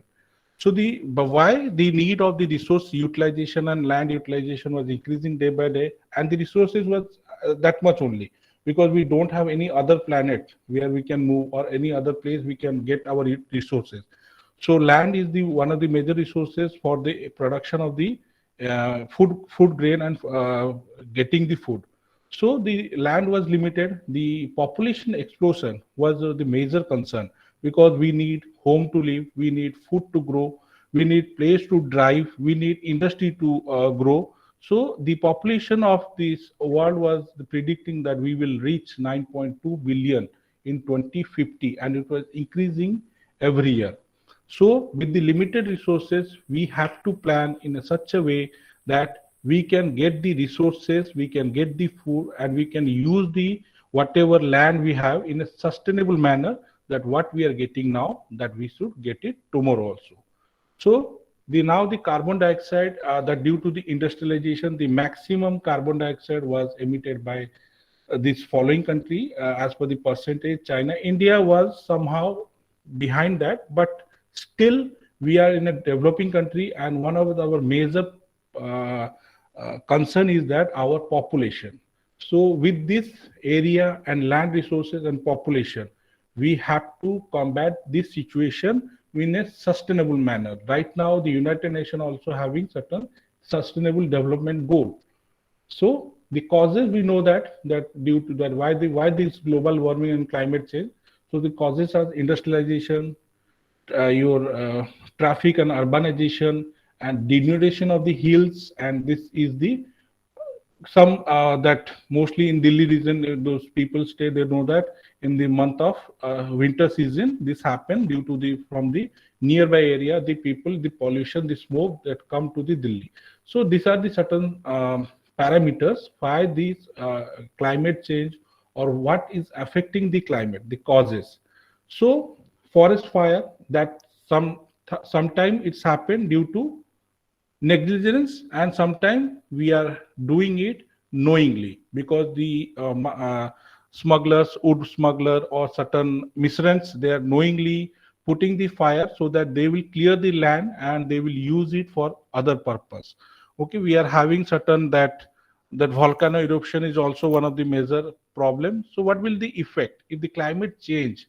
Because whatever the climate changing, it directly affecting the polar ice. So gradually what will happen, the rising of the sea level, those who are living in the coast, because Odisha, I'm living in Cuttack, it's a coastal Odisha. So it's the sea was rising day by day. So people, those who are living nearby the sea, the villages, gradually it was submerging their agriculture land, gradually it was submerging their village. So it's a problem. And what is the another problem is the flood. Unknowingly, so the flood is happening. So that is also that the climate variability, because before that what is happening, that before that the flood or rainy season, having any season, that in rainy season there will be good rain. But right now we are not concerned because rain is happening, but the fluctuation was different, because we are expecting in the month of June to August, September, but the rain is happening in the month of October. And within a 1 day, 2 days, 3 days, whole of the rain of the year, 1500 mm or something, that is happening within a period. So that is the problem, that flood, that uncontrolled flood. So because we are not expecting, but it is happening. And right now, the urban flood is also a major concern. Those who are living from the Maharashtra, those who are living in the Mumbai, Delhi, any city right now, because we are we are unauthorized making the urban or houses or buildings where the drainage is there. So it's causing the urban flood, which is not expected. Cyclone, every year Odisha was prone of cyclone. Everybody knows that if cyclone in a year are not getting here, so we are thinking where the cyclone has gone. So because, and storm, cyclonic storm is common here. So these all are happening, irrelevant and irrelevant things, because due to the climate change which is happening due to that. And another thing, sorry. So this is that flood, tsunami, and all things are happening. So this is the pest outbreak, because if the climate change is there, so definitely what we are not expecting, so that pest outbreak will be there. Some disease outbreak will be there, because you are expecting, suppose the certain pest or disease in the agriculture in the month of July, but the climate was not suitable, and the climate was suitable for that pest and disease in the month of, in variability, due to the variability, it's suitable in the month of October. So we are not expecting the pest and disease, but it happened. So there will be definitely a loss of agriculture produce, loss for the farmer. Drought, we are predicting in the month of June, July as a rainy, because mostly in Indian condition, all the agriculture, maximum agriculture was depend on the rain-fed condition. But due to this, that shifting of the climate, so we are predicting rain, but there is a drought. So many places right now, many places of the, due to the salinization, due to the drought condition, are now not habitual for the human and animal also. So this is the some positive impact is there, because somewhere I have heard that one of the scientists in any conference said that if climate change or global warming is not there, we cannot shift from that ice age to the current stage, because we know that there is ice age. So definitely some impact is there, positive impact, we may say that that there may be certain positive increased productivity due to the warmer temperature. Suppose before that there is a chilling temperature that is not suitable for that any crop. Right now, due to global warming, that place may be suitable for that crop. So that is certain positive impact, but it's having that which is not in needed there, but we are practicing there. So possibility of growing new crops maybe, so longer growing season we may get, increased productivity from the enhanced CO2, accelerated maturation rate will be there, decreased moisture trace. So, but negative impact was more than that, that due to that disease infestation will be there, insect infestation will be there, crop damage will be there, and certain irrelevant planning, that forecasting of the weather, which was not being forecasted, happening, immediately happened. So definitely when the crop in the maturity state, if rain happens, so definitely that will going to hamper the crop. So an increased soil erosion definitely. So when the land will be denuded due to this denuded of the vegetation or deforestation, so there will be a soil erosion, and definitely there will be a drought condition, or gradually it will be as a wasteland, we can say that. So the carbon, whatever the thing we are just going through, that is all depend on the carbon emission. So it's a very we can say that is the element of the life. In our body it's contain carbon, in wood it's contain carbon, in animal contain carbon. Okay, so carbon is the element of life, but it should be under control. So we now with this we are only having the only choice, that carbon sequestration. Whatever carbon emission we are having, that should be get sequestered first and get absorbed by the plant. And one only thing is that the tree species, the plant species having the capacity that it will absorb the carbon dioxide and it will store inside them, or they will produce certain fruit, food, or certain valuable thing. Okay, so there is definitely, there will be a win-win situation. Whatever plants we are planting, whatever trees we are planting, definitely certain intangible benefit we are getting, also tangible benefit also we are getting from the plants and trees. So this is the strategy, that how we can reduce the carbon, that from the decreasing deforestation. Definitely that right now the forest department people are doing all this, and also many government agencies, they are having that horticulture department, soil conservation department, they are increasing the plantation activity, and they are checking the deforestation, unethical and illegal cutting of the trees. They are reducing it, reducing biomass burning, because before I'm just saying that before that everybody now know that in the Australia what happened, that bush fire. Okay, so definitely this biomass burning, the decreasing the vegetation, that should be we should decrease it, improving energy efficient. Before that the village people and other those who are residing near to the forest area, they are depending on the wood as a fuel wood, or the gobar as a fuel wood. But right now in government are giving certain benefit to them as a Ujjwala Yojana, some Yojana, they are getting gases in a subsidized rate or free of cost. The poor people, the tribal people, those who are residing inside the village, inside the forest or nearby the forest, and also controlling the soil erosion. Even if we are not controlling the soil erosion, so the land definitely from its productivity, its production capacity will gradually decrease. So adoption and the reduction of the some horticultural practices and agricultural practices, definitely before we are doing certain tillage operation, if the soil was more prone to erosion, then we can go for zero tillage. Certain cover crop, the land should be every month or every season, it should be having certain crops, so that it will cover this is it called as cover crop, and it will act as a preventing the soil erosion and degradation of the soil.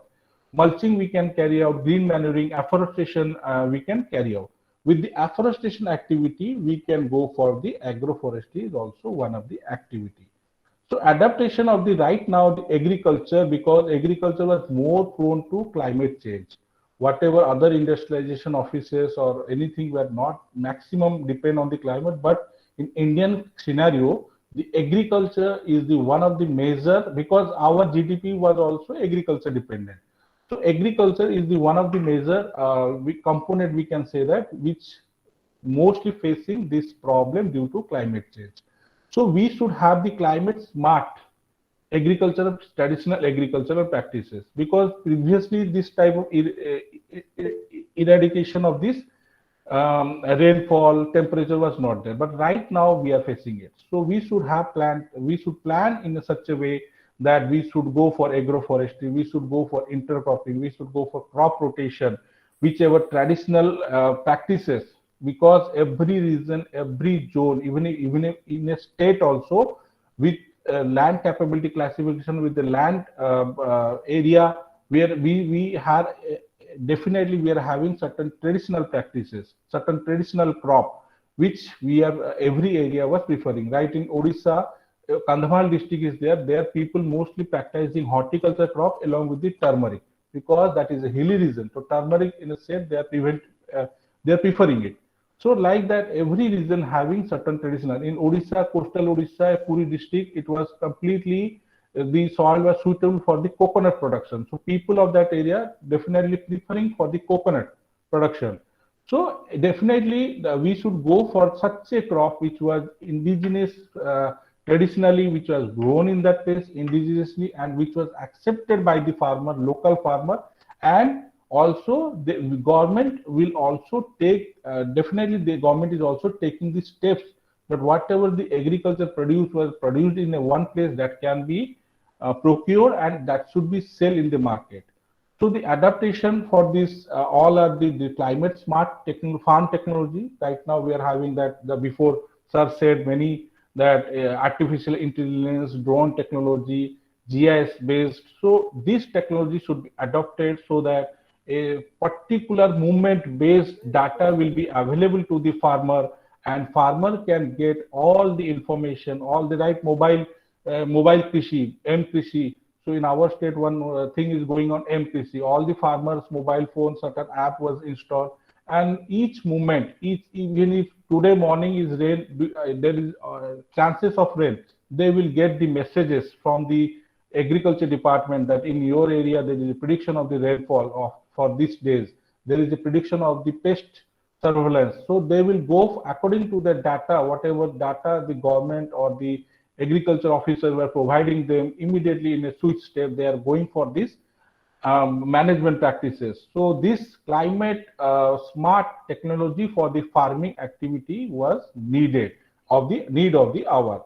So for all things, as a forestry specialist, or you can say as a scientist, so I'm just focusing for the forestry activities. So one of the major factor all this climate change was the solution agroforestry. So where we in a definition we can go that it's a deliberately we are growing the perennial tree species along with the agriculture crop. Okay, so and also poultry, and if certain domestic animal also we can go for the components. So agroforestry, we are seeing that it can be managed in any of the land area, that in agroforestry we can get food, we can get medicines, we can get fodder from the tree species, we can get fiber, we can get dyes, resin, because agroforestry, the tree species whichever we are selecting, so that tree species were mostly we are selecting the MPTs, that is multi-purpose tree species. That means the tree species having certain characteristics that it should be having more than 2 to 3 uses, like it may be having fodder tree, it may be a wood, small wood for the fuel wood species, it may be nitrogen fixing trees.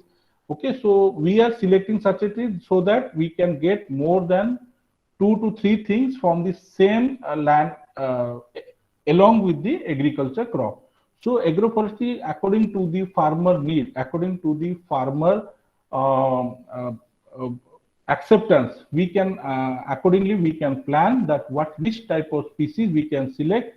That suppose nearby there is a need of the amla, so we can go with the amla based agroforestry system. Suppose in the suppose there is a pulpwood or paper factory, so we can go for the paper pulp tree like Acacia or Eucalyptus.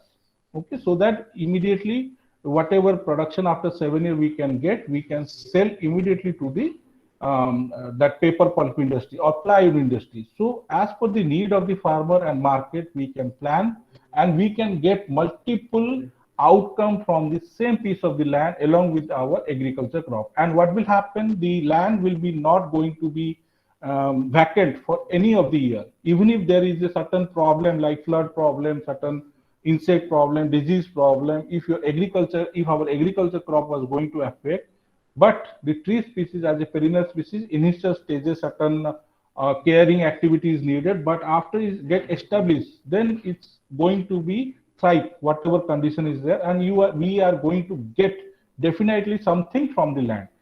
So there is a chances of losses will be limited. So agroforestry, because I have already said that there is a limited resources, the land is limited. So we are more now in 2021 due to globalization, we are more concerned about the climate, we are more concerned of our health, because what is happening in any other part of the country that directly, indirectly affecting all countries.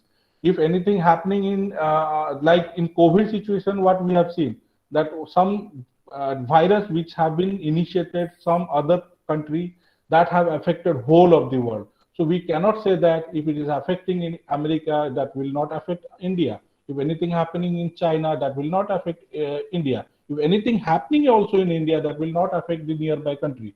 So everything is now in a globalization world is possible that anything is happening in any part of the world, definitely, indirectly, directly, that will affect the commerce, that will affect the health, that will affect the resources, because we are also depending, like import export, we are also depending on many countries. Directly employment opportunity also, because right now in Afghanistan what is happening, so definitely we are having certain trade treaty, but right now it's affecting us. So in this globalization where the resources is limited, we have to plan, because we need agriculture, we need also forestry, we need the land resources for the industrialization. So accordingly we have to plan. So these are the certain agroforestry that photographs. This is the coconut based, okay. So and this is teak based agroforestry system. So these are the certain photographs I just showing that how in the agriculture land how we can plan. So this is the multi-layered canopy farming. This is a trend, because agroforestry is not a new science. We can say it is a book, old book with a new cover. We are giving this term as agroforestry, but in the age-old traditional system, we are doing it, we are practicing it in every villages, every home. We are having a homestead agroforestry system, or home garden, we are saying that.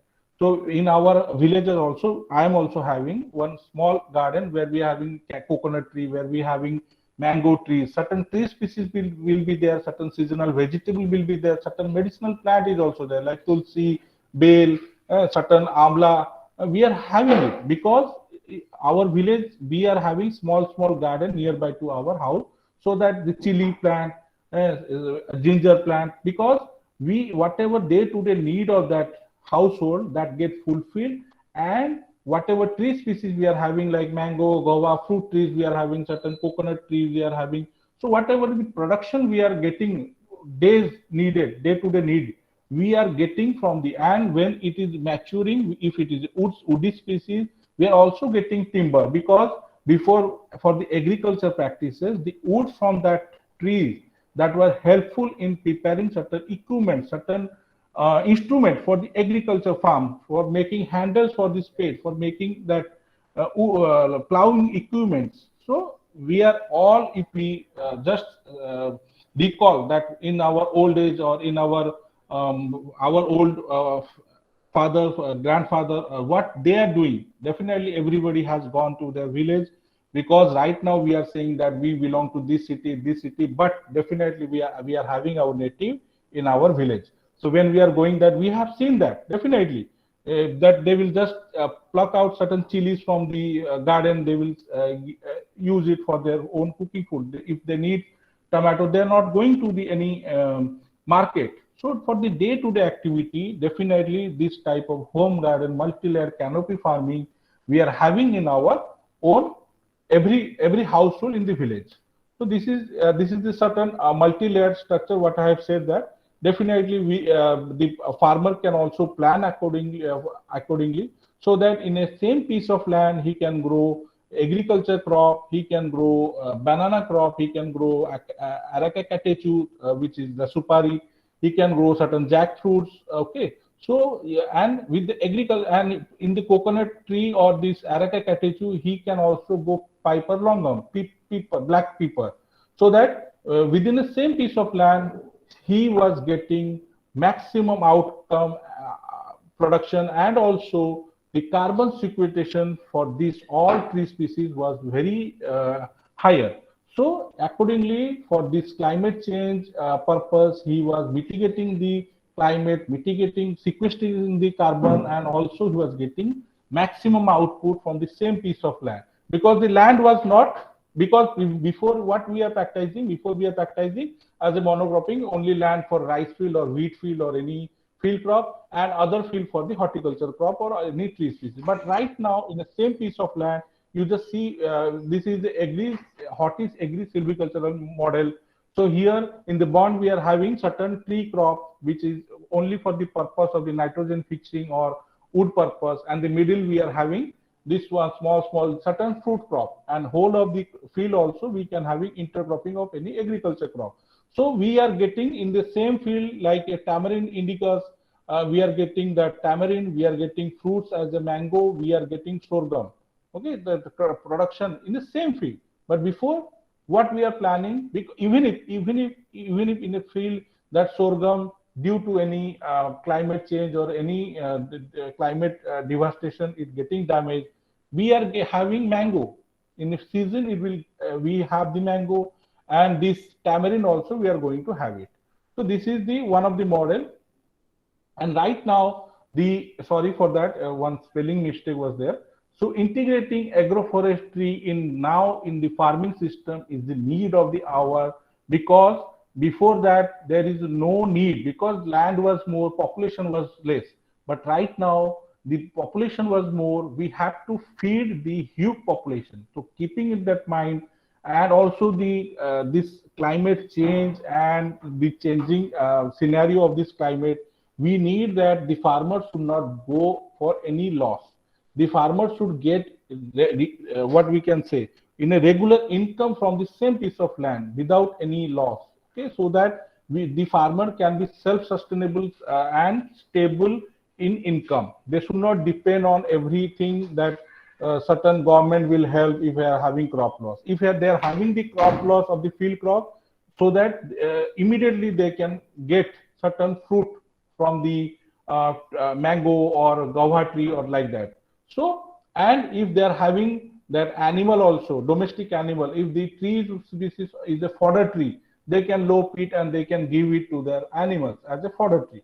So right now the year-round income is the main purpose for the farming community, and definitely agroforestry is one of the major factor where the farmer can go for that, and they will definitely get the income year-round. So this is the certain that carbon that SOC for the agroforestry system.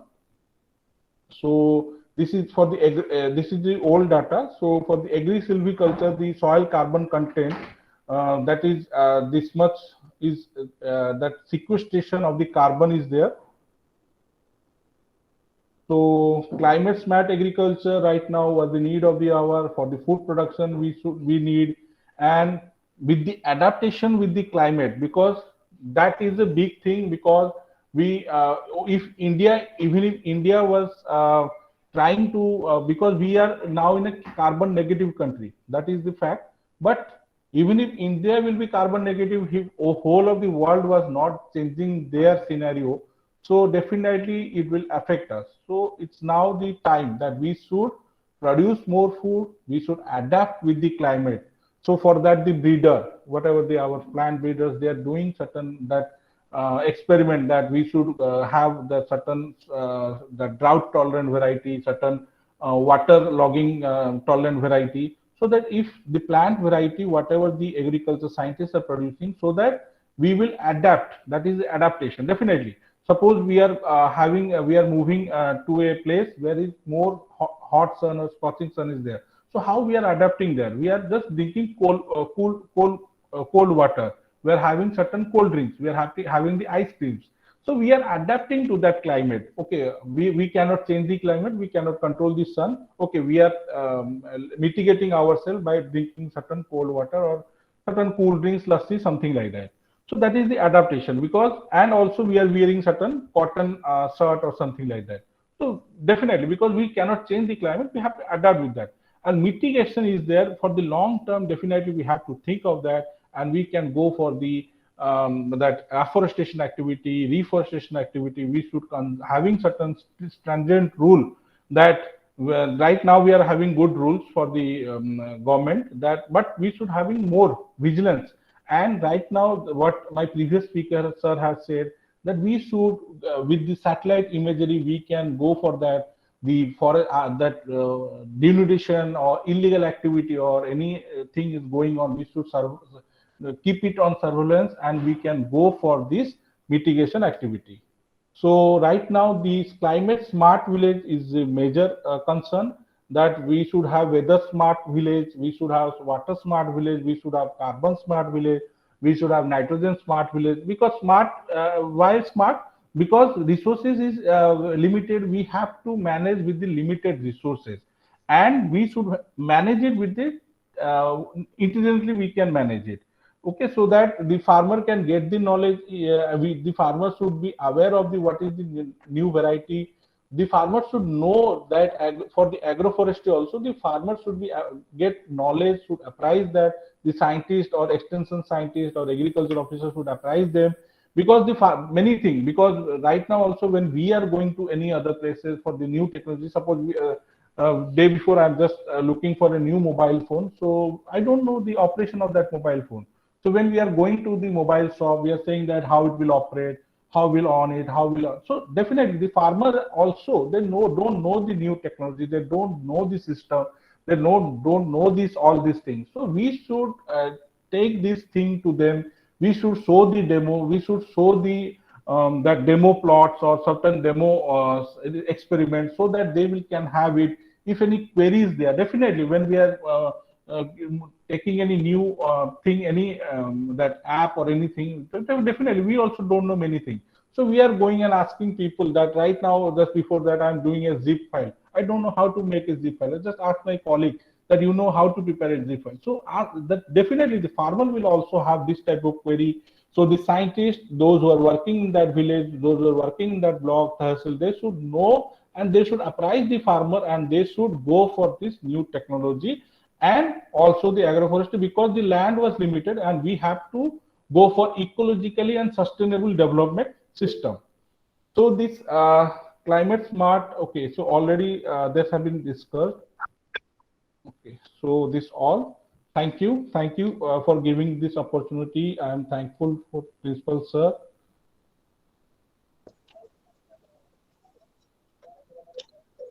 Thank you very much, sir, for highlighting agroforestry over the deforestry as a solution to mitigate the climate change. Thank you very much, sir. May I call the plenary session chairman, Dr. Yogesh Durpachare, sir, Janata Mahavidyalaya Chandrapur, Senate and MC member of Gondwana University, Gadchiroli. Durpachare, sir. Sir, very good morning to everybody here. Am I audible, sir? Yes, sir. Yes. So thank you. And the first of all, I congratulate to Dr. Sandeep Raut. Very nicely, he has presented the issues related to the agriculture and especially the agroforestry. My friends, we know very well that we are totally, not totally, but much, we are dependent on the agricultural sector. We are trying to increase the agricultural production here, but at the same time, we are facing so much problems.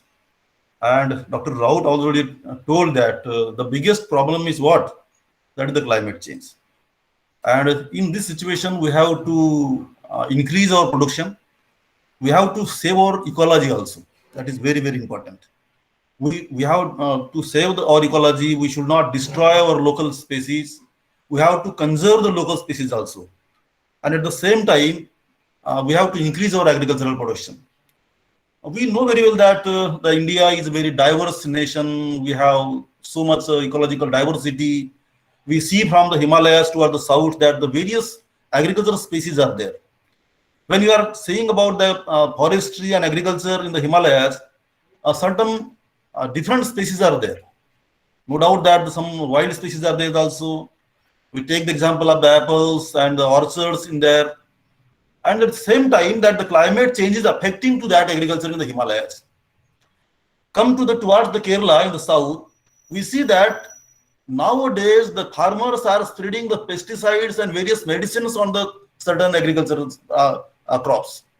So there is an adverse impact of the sub species, and the European nations are now denying the Indian products. They are saying that it is not physically and actually the medicinally fit to consume in the Europe, and their standard they are applying to that. So in this situation, we know very well that Indian agriculture is a gamble on monsoon.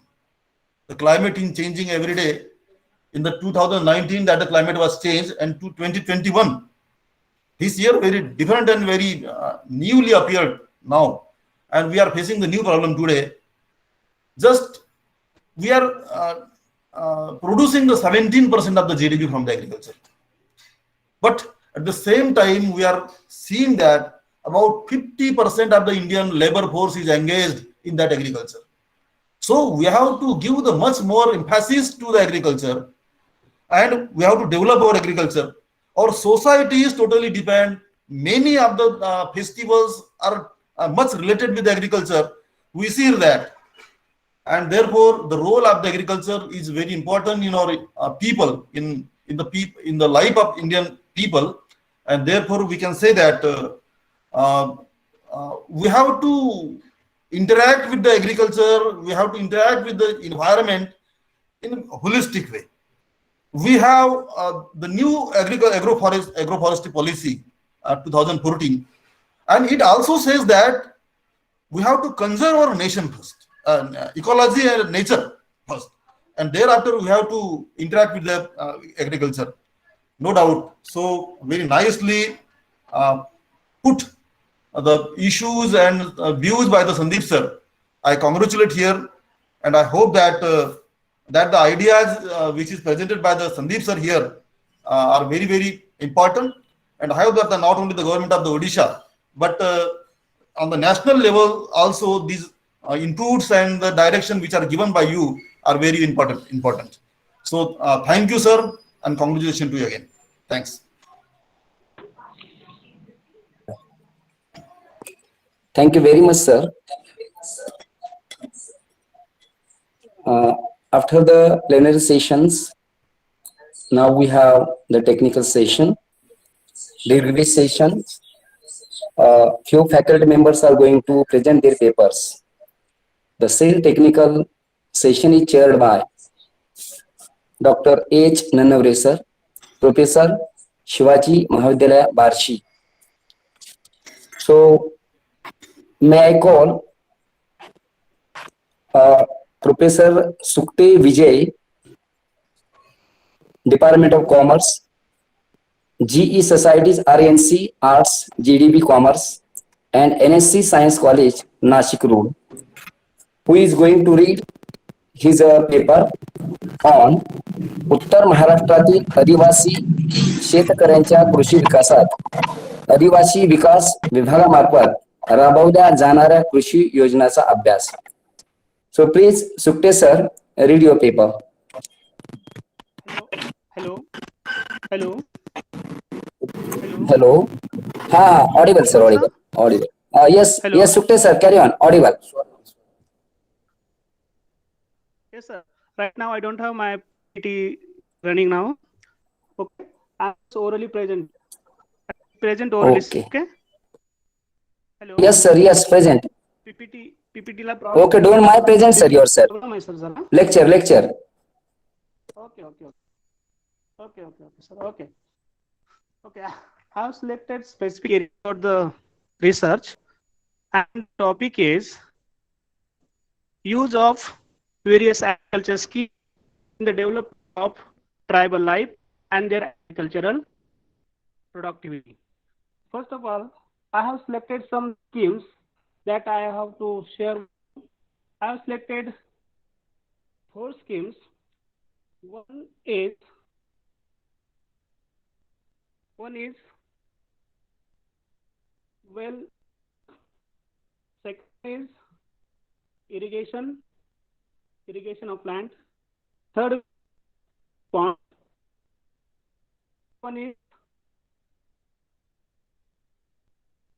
the fourth scheme is that, and all these schemes are related to the tribal farm provided by the tribal development department, tribal farmers. Actually, such schemes are very useful for the tribal development. But what happened? Due to some political as well as some government issues are there, the proper implementation is not going on. Proper beneficiaries are taking benefit, but maximum farmers are less schemes. They don't sufficient knowledge how to use schemes and how to apply these schemes, where to apply and where to get benefit from these schemes. So I have studied 750 farmers. I have collected information from them, and when I go to conclude, then there are various conclusions. I can say that the conclusions are tribal society are illiterate. They don't know how to apply for the specific schemes and how to get benefit schemes and where to get the benefit from the schemes. Second conclusion is that, second suggestion is that many farmers who are taking benefit, they are well educated, they are the officers, those who are responsible for the providing schemes, only educated, and the famous people of the villages, they are taking benefits only. Third is maximum farmers are beneficiaries, but due to some issues, for example, if the price of the scheme is 1 lakh and the beneficiaries will only 50,000, 60,000, remaining 40,000 farmers have various issues like due to the officers, the mediators, etc., etc. That's why the ratio of the finance of the scheme is very low. Then next one is maximum farmers are in such schemes for their development, and 10% farmers are well using these schemes and they have developed their agricultural production, they have improved their agricultural income. Mostly in North Maharashtra area, Nandurbar, Sikh, Dhulia, and Nagar, many tribal societies are situated. Most area of agriculture is hilly area. The problem of irrigation, the problem of fertilization, the problem of new technologies. Tribal farmers are unable to use new technologies. They are using old, as per families, जी कहीं जुनी system होती थी चीज करता है. So the old system, now they have to change the system of agricultural. For example, instead of bull, they have to use tractors, fertilizers, various new technology, new seeds, then new technology. Then they can increase the agriculture income. So these are some conclusions and these are the some suggestions of my paper. Thank you for giving me this opportunity. Thank you. Okay. Thank you, sir. Vijay Now may I Sukte. call? Vijay Sukte, sir. Thank you, sir. I am Dr. Nanore. So, what are the objective of your paper?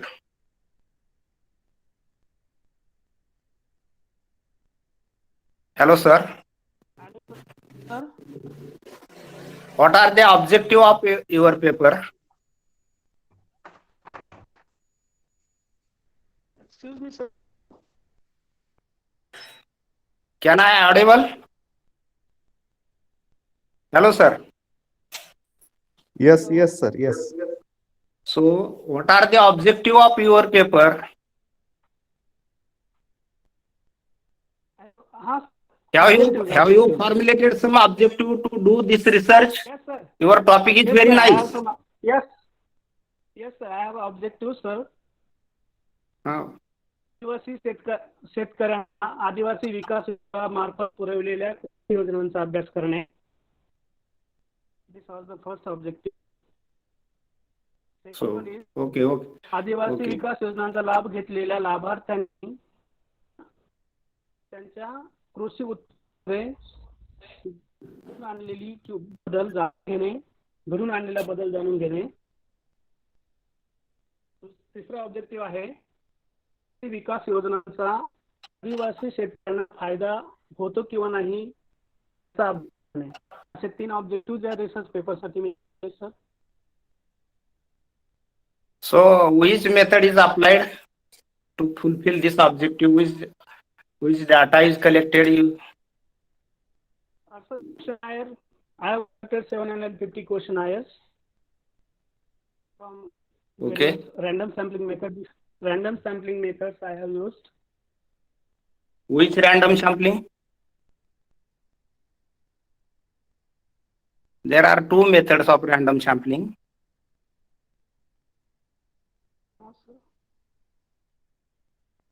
Okay. ठीक. Thank you, sir. May I call Anand Digamrao Kadam, Department of Computer Science and Information and Technology, Yes, sir. Dr. G.Y. Pathrikar College of Computer Science and Information and Technology, Aurangabad, MGM University, Aurangabad. And the topic of his paper presentation is a review of Internet of Things for Smart Farming in Agricultural Sector. Please, Kadam sir. Yes, sir. Am I audible to you, sir? Yes, audible. Please present your paper. Okay. Shall I share my screen, sir? Yes. Yes. Okay. Yes, sir.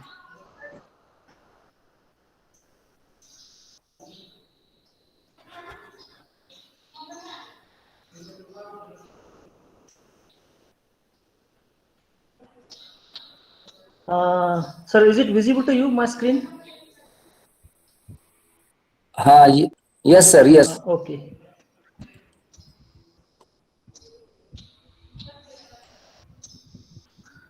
Good afternoon, all.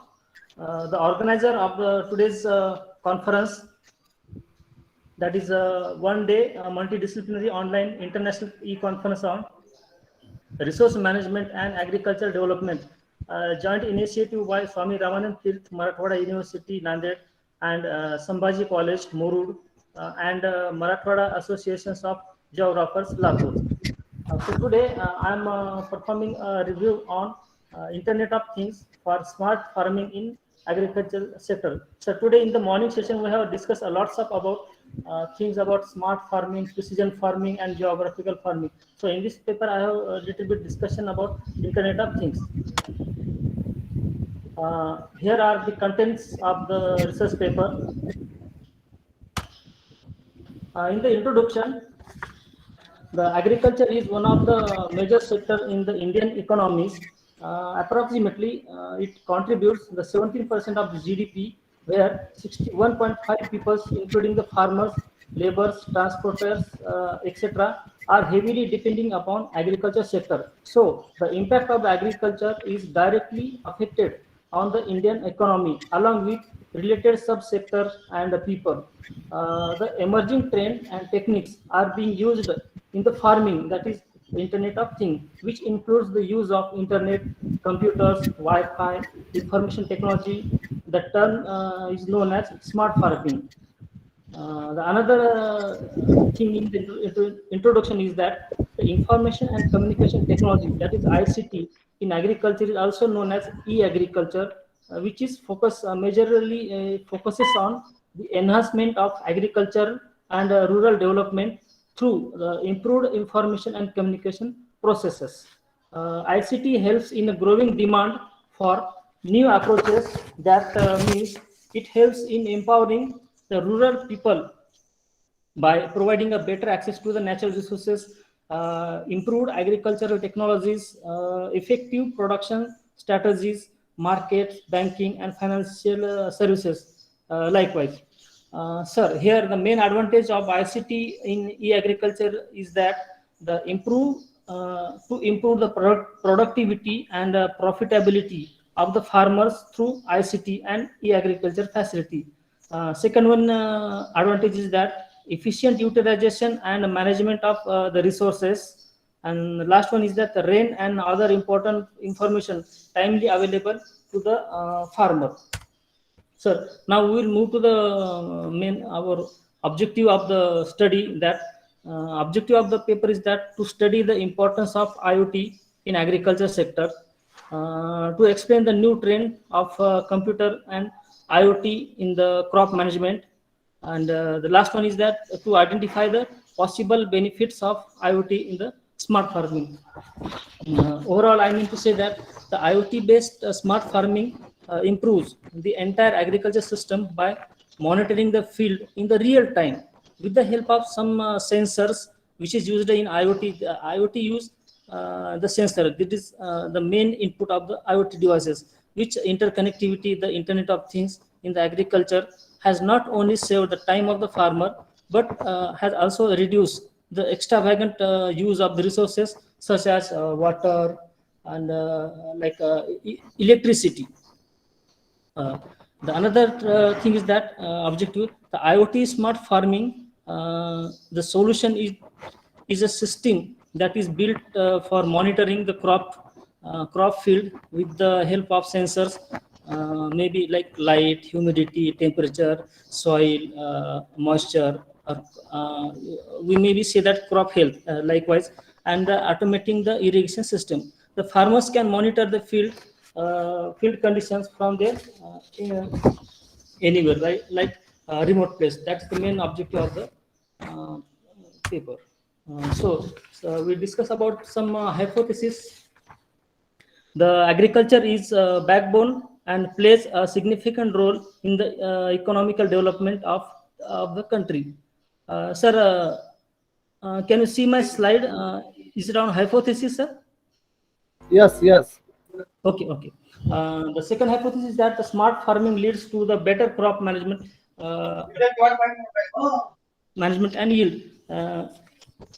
I mean to say, IoT farming solutions is a system that is built for monitoring the crop field with the help of sensors, as I already mentioned. But the biggest challenges here in the IoT IoT in the agriculture sector are lack of some information and high adaptation cost, the cost of these equipments, and security concern. The most of the farmers are not aware of the implementation of the IoT in agriculture, in the Indian community farming. Sir, here we discuss about the role of IoT in smart farming and agriculture. This image will depict all information about role of IoT in smart farming in agriculture. Like IoT will help to enhance the smart farming. It works in different domains of the farming to improve the time efficiency, water management, crop monitoring, soil management, and control of insecticide, pesticide, herbicide. Likewise, it also minimizes human efforts. It simplifies the techniques of farming, and it helps to gain the smart farming. In IoT-based farming, smart farming, a system is built for monitoring the crop field with the help of sensors. In terms of environmental issues, IoT-based smart farming can provide a great benefits, including more efficient water usage and or optimization of input and treatments. Here we discuss some applications of IoT in the smart farming, which are some water management, soil management, drone, computerized irrigation system, monitoring and controlling the system, agriculture produce and fertilizer, and weather predictions. Last time we have taken the demonstration of the drone for pesticide and for spraying in our farm. So this is very efficient tool in IoT, sir. Sir, we come to the conclusion that we observe some very drastic confusion, like majority of the farmers are affected by extreme climatic conditions. The illiteracy rate is higher among the farming community, and the cost, of course, it is a little bit higher that we right now in the day farmers cannot afford that cost. So here are some references I have taken. Thank you, sir. Okay. Thank you very much, sir. Sir, Yes, sir. You have made some conclusion. Yes, sir. So my question is that your topic is also very nice. Okay, thank you, sir. But what are effort made to collect the data regarding to draw this conclusion? Sir, actually, what the thing is that where I'm working in some place which is related to agriculture, and in the month we have organized some farmers training. In that training, I personally interact with the farmers in the Aurangabad district, and after they're taking data, I use the simple random sampling techniques of farmers and then draw the conclusion.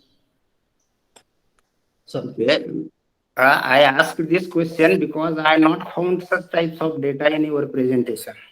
Okay. Okay. So when we are going to conclude, fact is that there should be some data regarding this conclusion, and on the basis of data we can conclude such type. Okay. Okay, sir. Okay. Okay. Thank you very much, sir. Thank you, sir. Thank Manohar you. Kumar, Department of History, Saltora Netaji Centenary College, West Bengal. And he is going to present his paper on an insight into the problems and prospects of Indian laborers in agricultural sector. Please, Manohar Kumar, sir.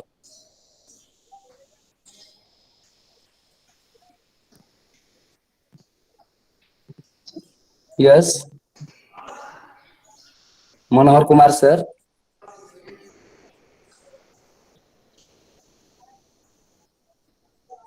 Okay. So let me request chairperson of the session, Dr. H. Nannavre, sir, to conclude the session, sir. Okay, sir. Good afternoon, everybody. First, I am grateful to the organizer, that is Principal Dr. Mali sir and his team, then Santosh Mane sir, that they have given me this opportunity to share this session. So in this session, 2 papers are presented. And Nanaware sir, hello. तुमचा video चालू करा, बंद आहे.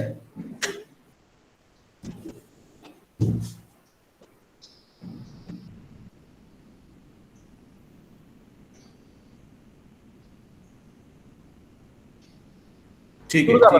ठीक आहे, चालू झालं. Okay. Okay. Okay, okay. So 2 papers are presented in this session, and both issues are very important. That is the use of various agriculture schemes in Adivasi.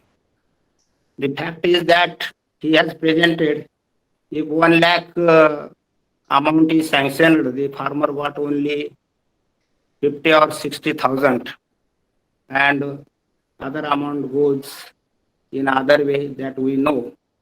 But such types of data, collective data and present, it is very difficult work that talk against the government schemes. It is very important. But we should have, as a geographer, we should have to focus or throw light on such issues.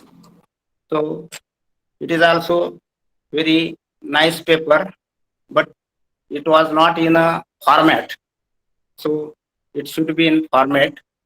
Then another paper is that review of IoT in smart farming in agriculture sector. This is also very important issue. But nowadays, if we think about the use of IoT in farming, then we got 0.1 farmers. Those are using the computers and laptop internet services.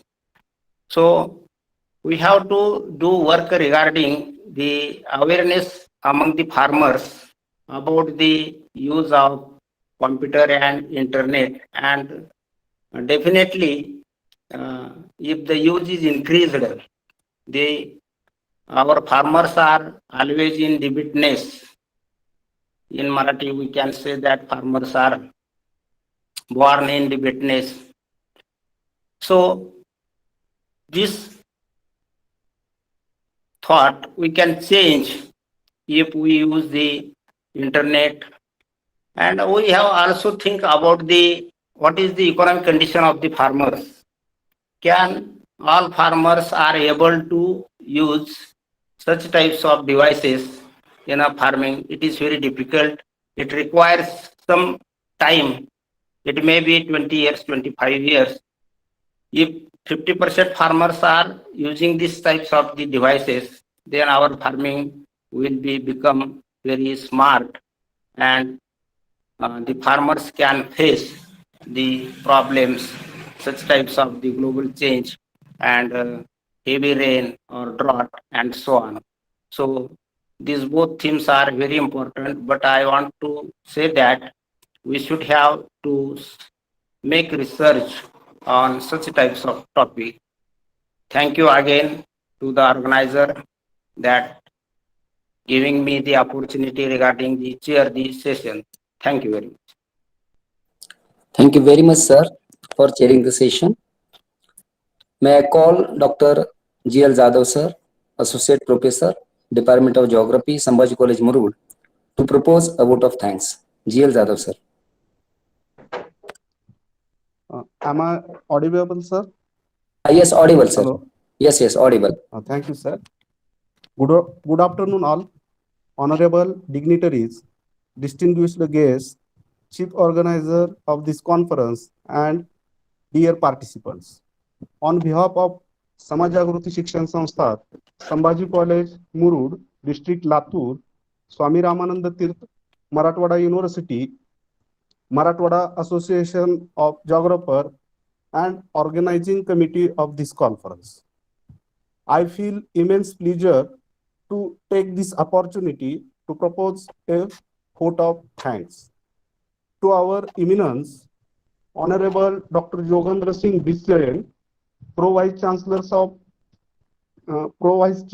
of Swami Ramanand Teerth Marathwada University, Nanded, who gave his valuable time from his busy schedule and inaugurate the event and guided us. Thank you, sir, very much. I take this opportunity to specially express my deep regards to our chief patron, Sri B.S. Dada Patade, President of Samaj Jagruti Shikshan Sanstha, Murud, and Advocate V.Y. Patil, sir, the Secretary of Samaj Jagruti Shikshan Sanstha, Murud, for always encouraging us and providing opportunity to organize such events. Thank you very much. I would further extend a hearty thanks to Dr. Praveen Saptarshi, sir, a visiting professor, Salisbury University, USA, and Haji Muhammad Azamatullah, first degree connection, first professor of University of West Indies for their thoughts. Provoking insights on resource management and agricultural development. Thank you very much, sir. I thank you to our plenary session speaker, Professor Dr. S.D. Shinde, sir, Head and Chairman of the Board of Studies in Geography and Geology, Shivaji University, Kolhapur, for his talk on resource management and agricultural development. I would like to thank you to Dr. Yasham Nadab, Vice Principal and Professor in Geography, DPMS Sri Mallikarjun and Sri Chetan Manju Desai College, Kankoa, Goa University, for his talk on impact of climate change on agriculture. Thank you to Dr. Sandeep Raut, Faculty of Agriculture, Sri Sri University, Cuttack, Odisha, for his talk on agroforestry for climate change mitigation. I also thank you to Dr. H.B. Tipe, sir, Head Department of Geography, Vasundhara Kala Mahavidyalaya, Solapur, for his talk on modern technologies in Indian agriculture. I thank you to our technical session chairman, Dr. Arjun Nanavre, sir, who gives his time for this event. Thank you, sir. I would further extend hearty thanks to all plenary session chairman, Dr. S.C. Advitot, sir, Dr. Dadasaheb Gajhaun, sir, Dr. Manjunath Mankari, Dr. O.V. Shahpurkar, Dr. Yogesh Dudapachare, Dr. Parag Khadke. Thank you, all of you. My deep sense of appreciation and thanks to all the participants who choose to be live with us and attend the event with great enthusiasm and made it successful event. Thank you very much. I am very thankful to the Chief Organizing Secretary, Dr. Narendra Mali, sir, Dr. Suresh Phule, sir, and convener of this conference, Dr. H.S. Wagmare, sir, Dr. S.N. Ubade, sir. My sincere gratitude also goes to the organizing committee for taking such a theme that really matter in today's age and time. Last but surely not the least, I thank you to Professor Santosh Mane, sir, and his team, and Dr. Sangram Dharashive, sir, for all the technical support and helping us a webcast of this event through Google Meet. Thank you very much. Once again, I thank you all for being with this afternoon. Have a wonderful day ahead. Conclusion of the conference would be with the national anthem. Thank you very much. Thank you, sir.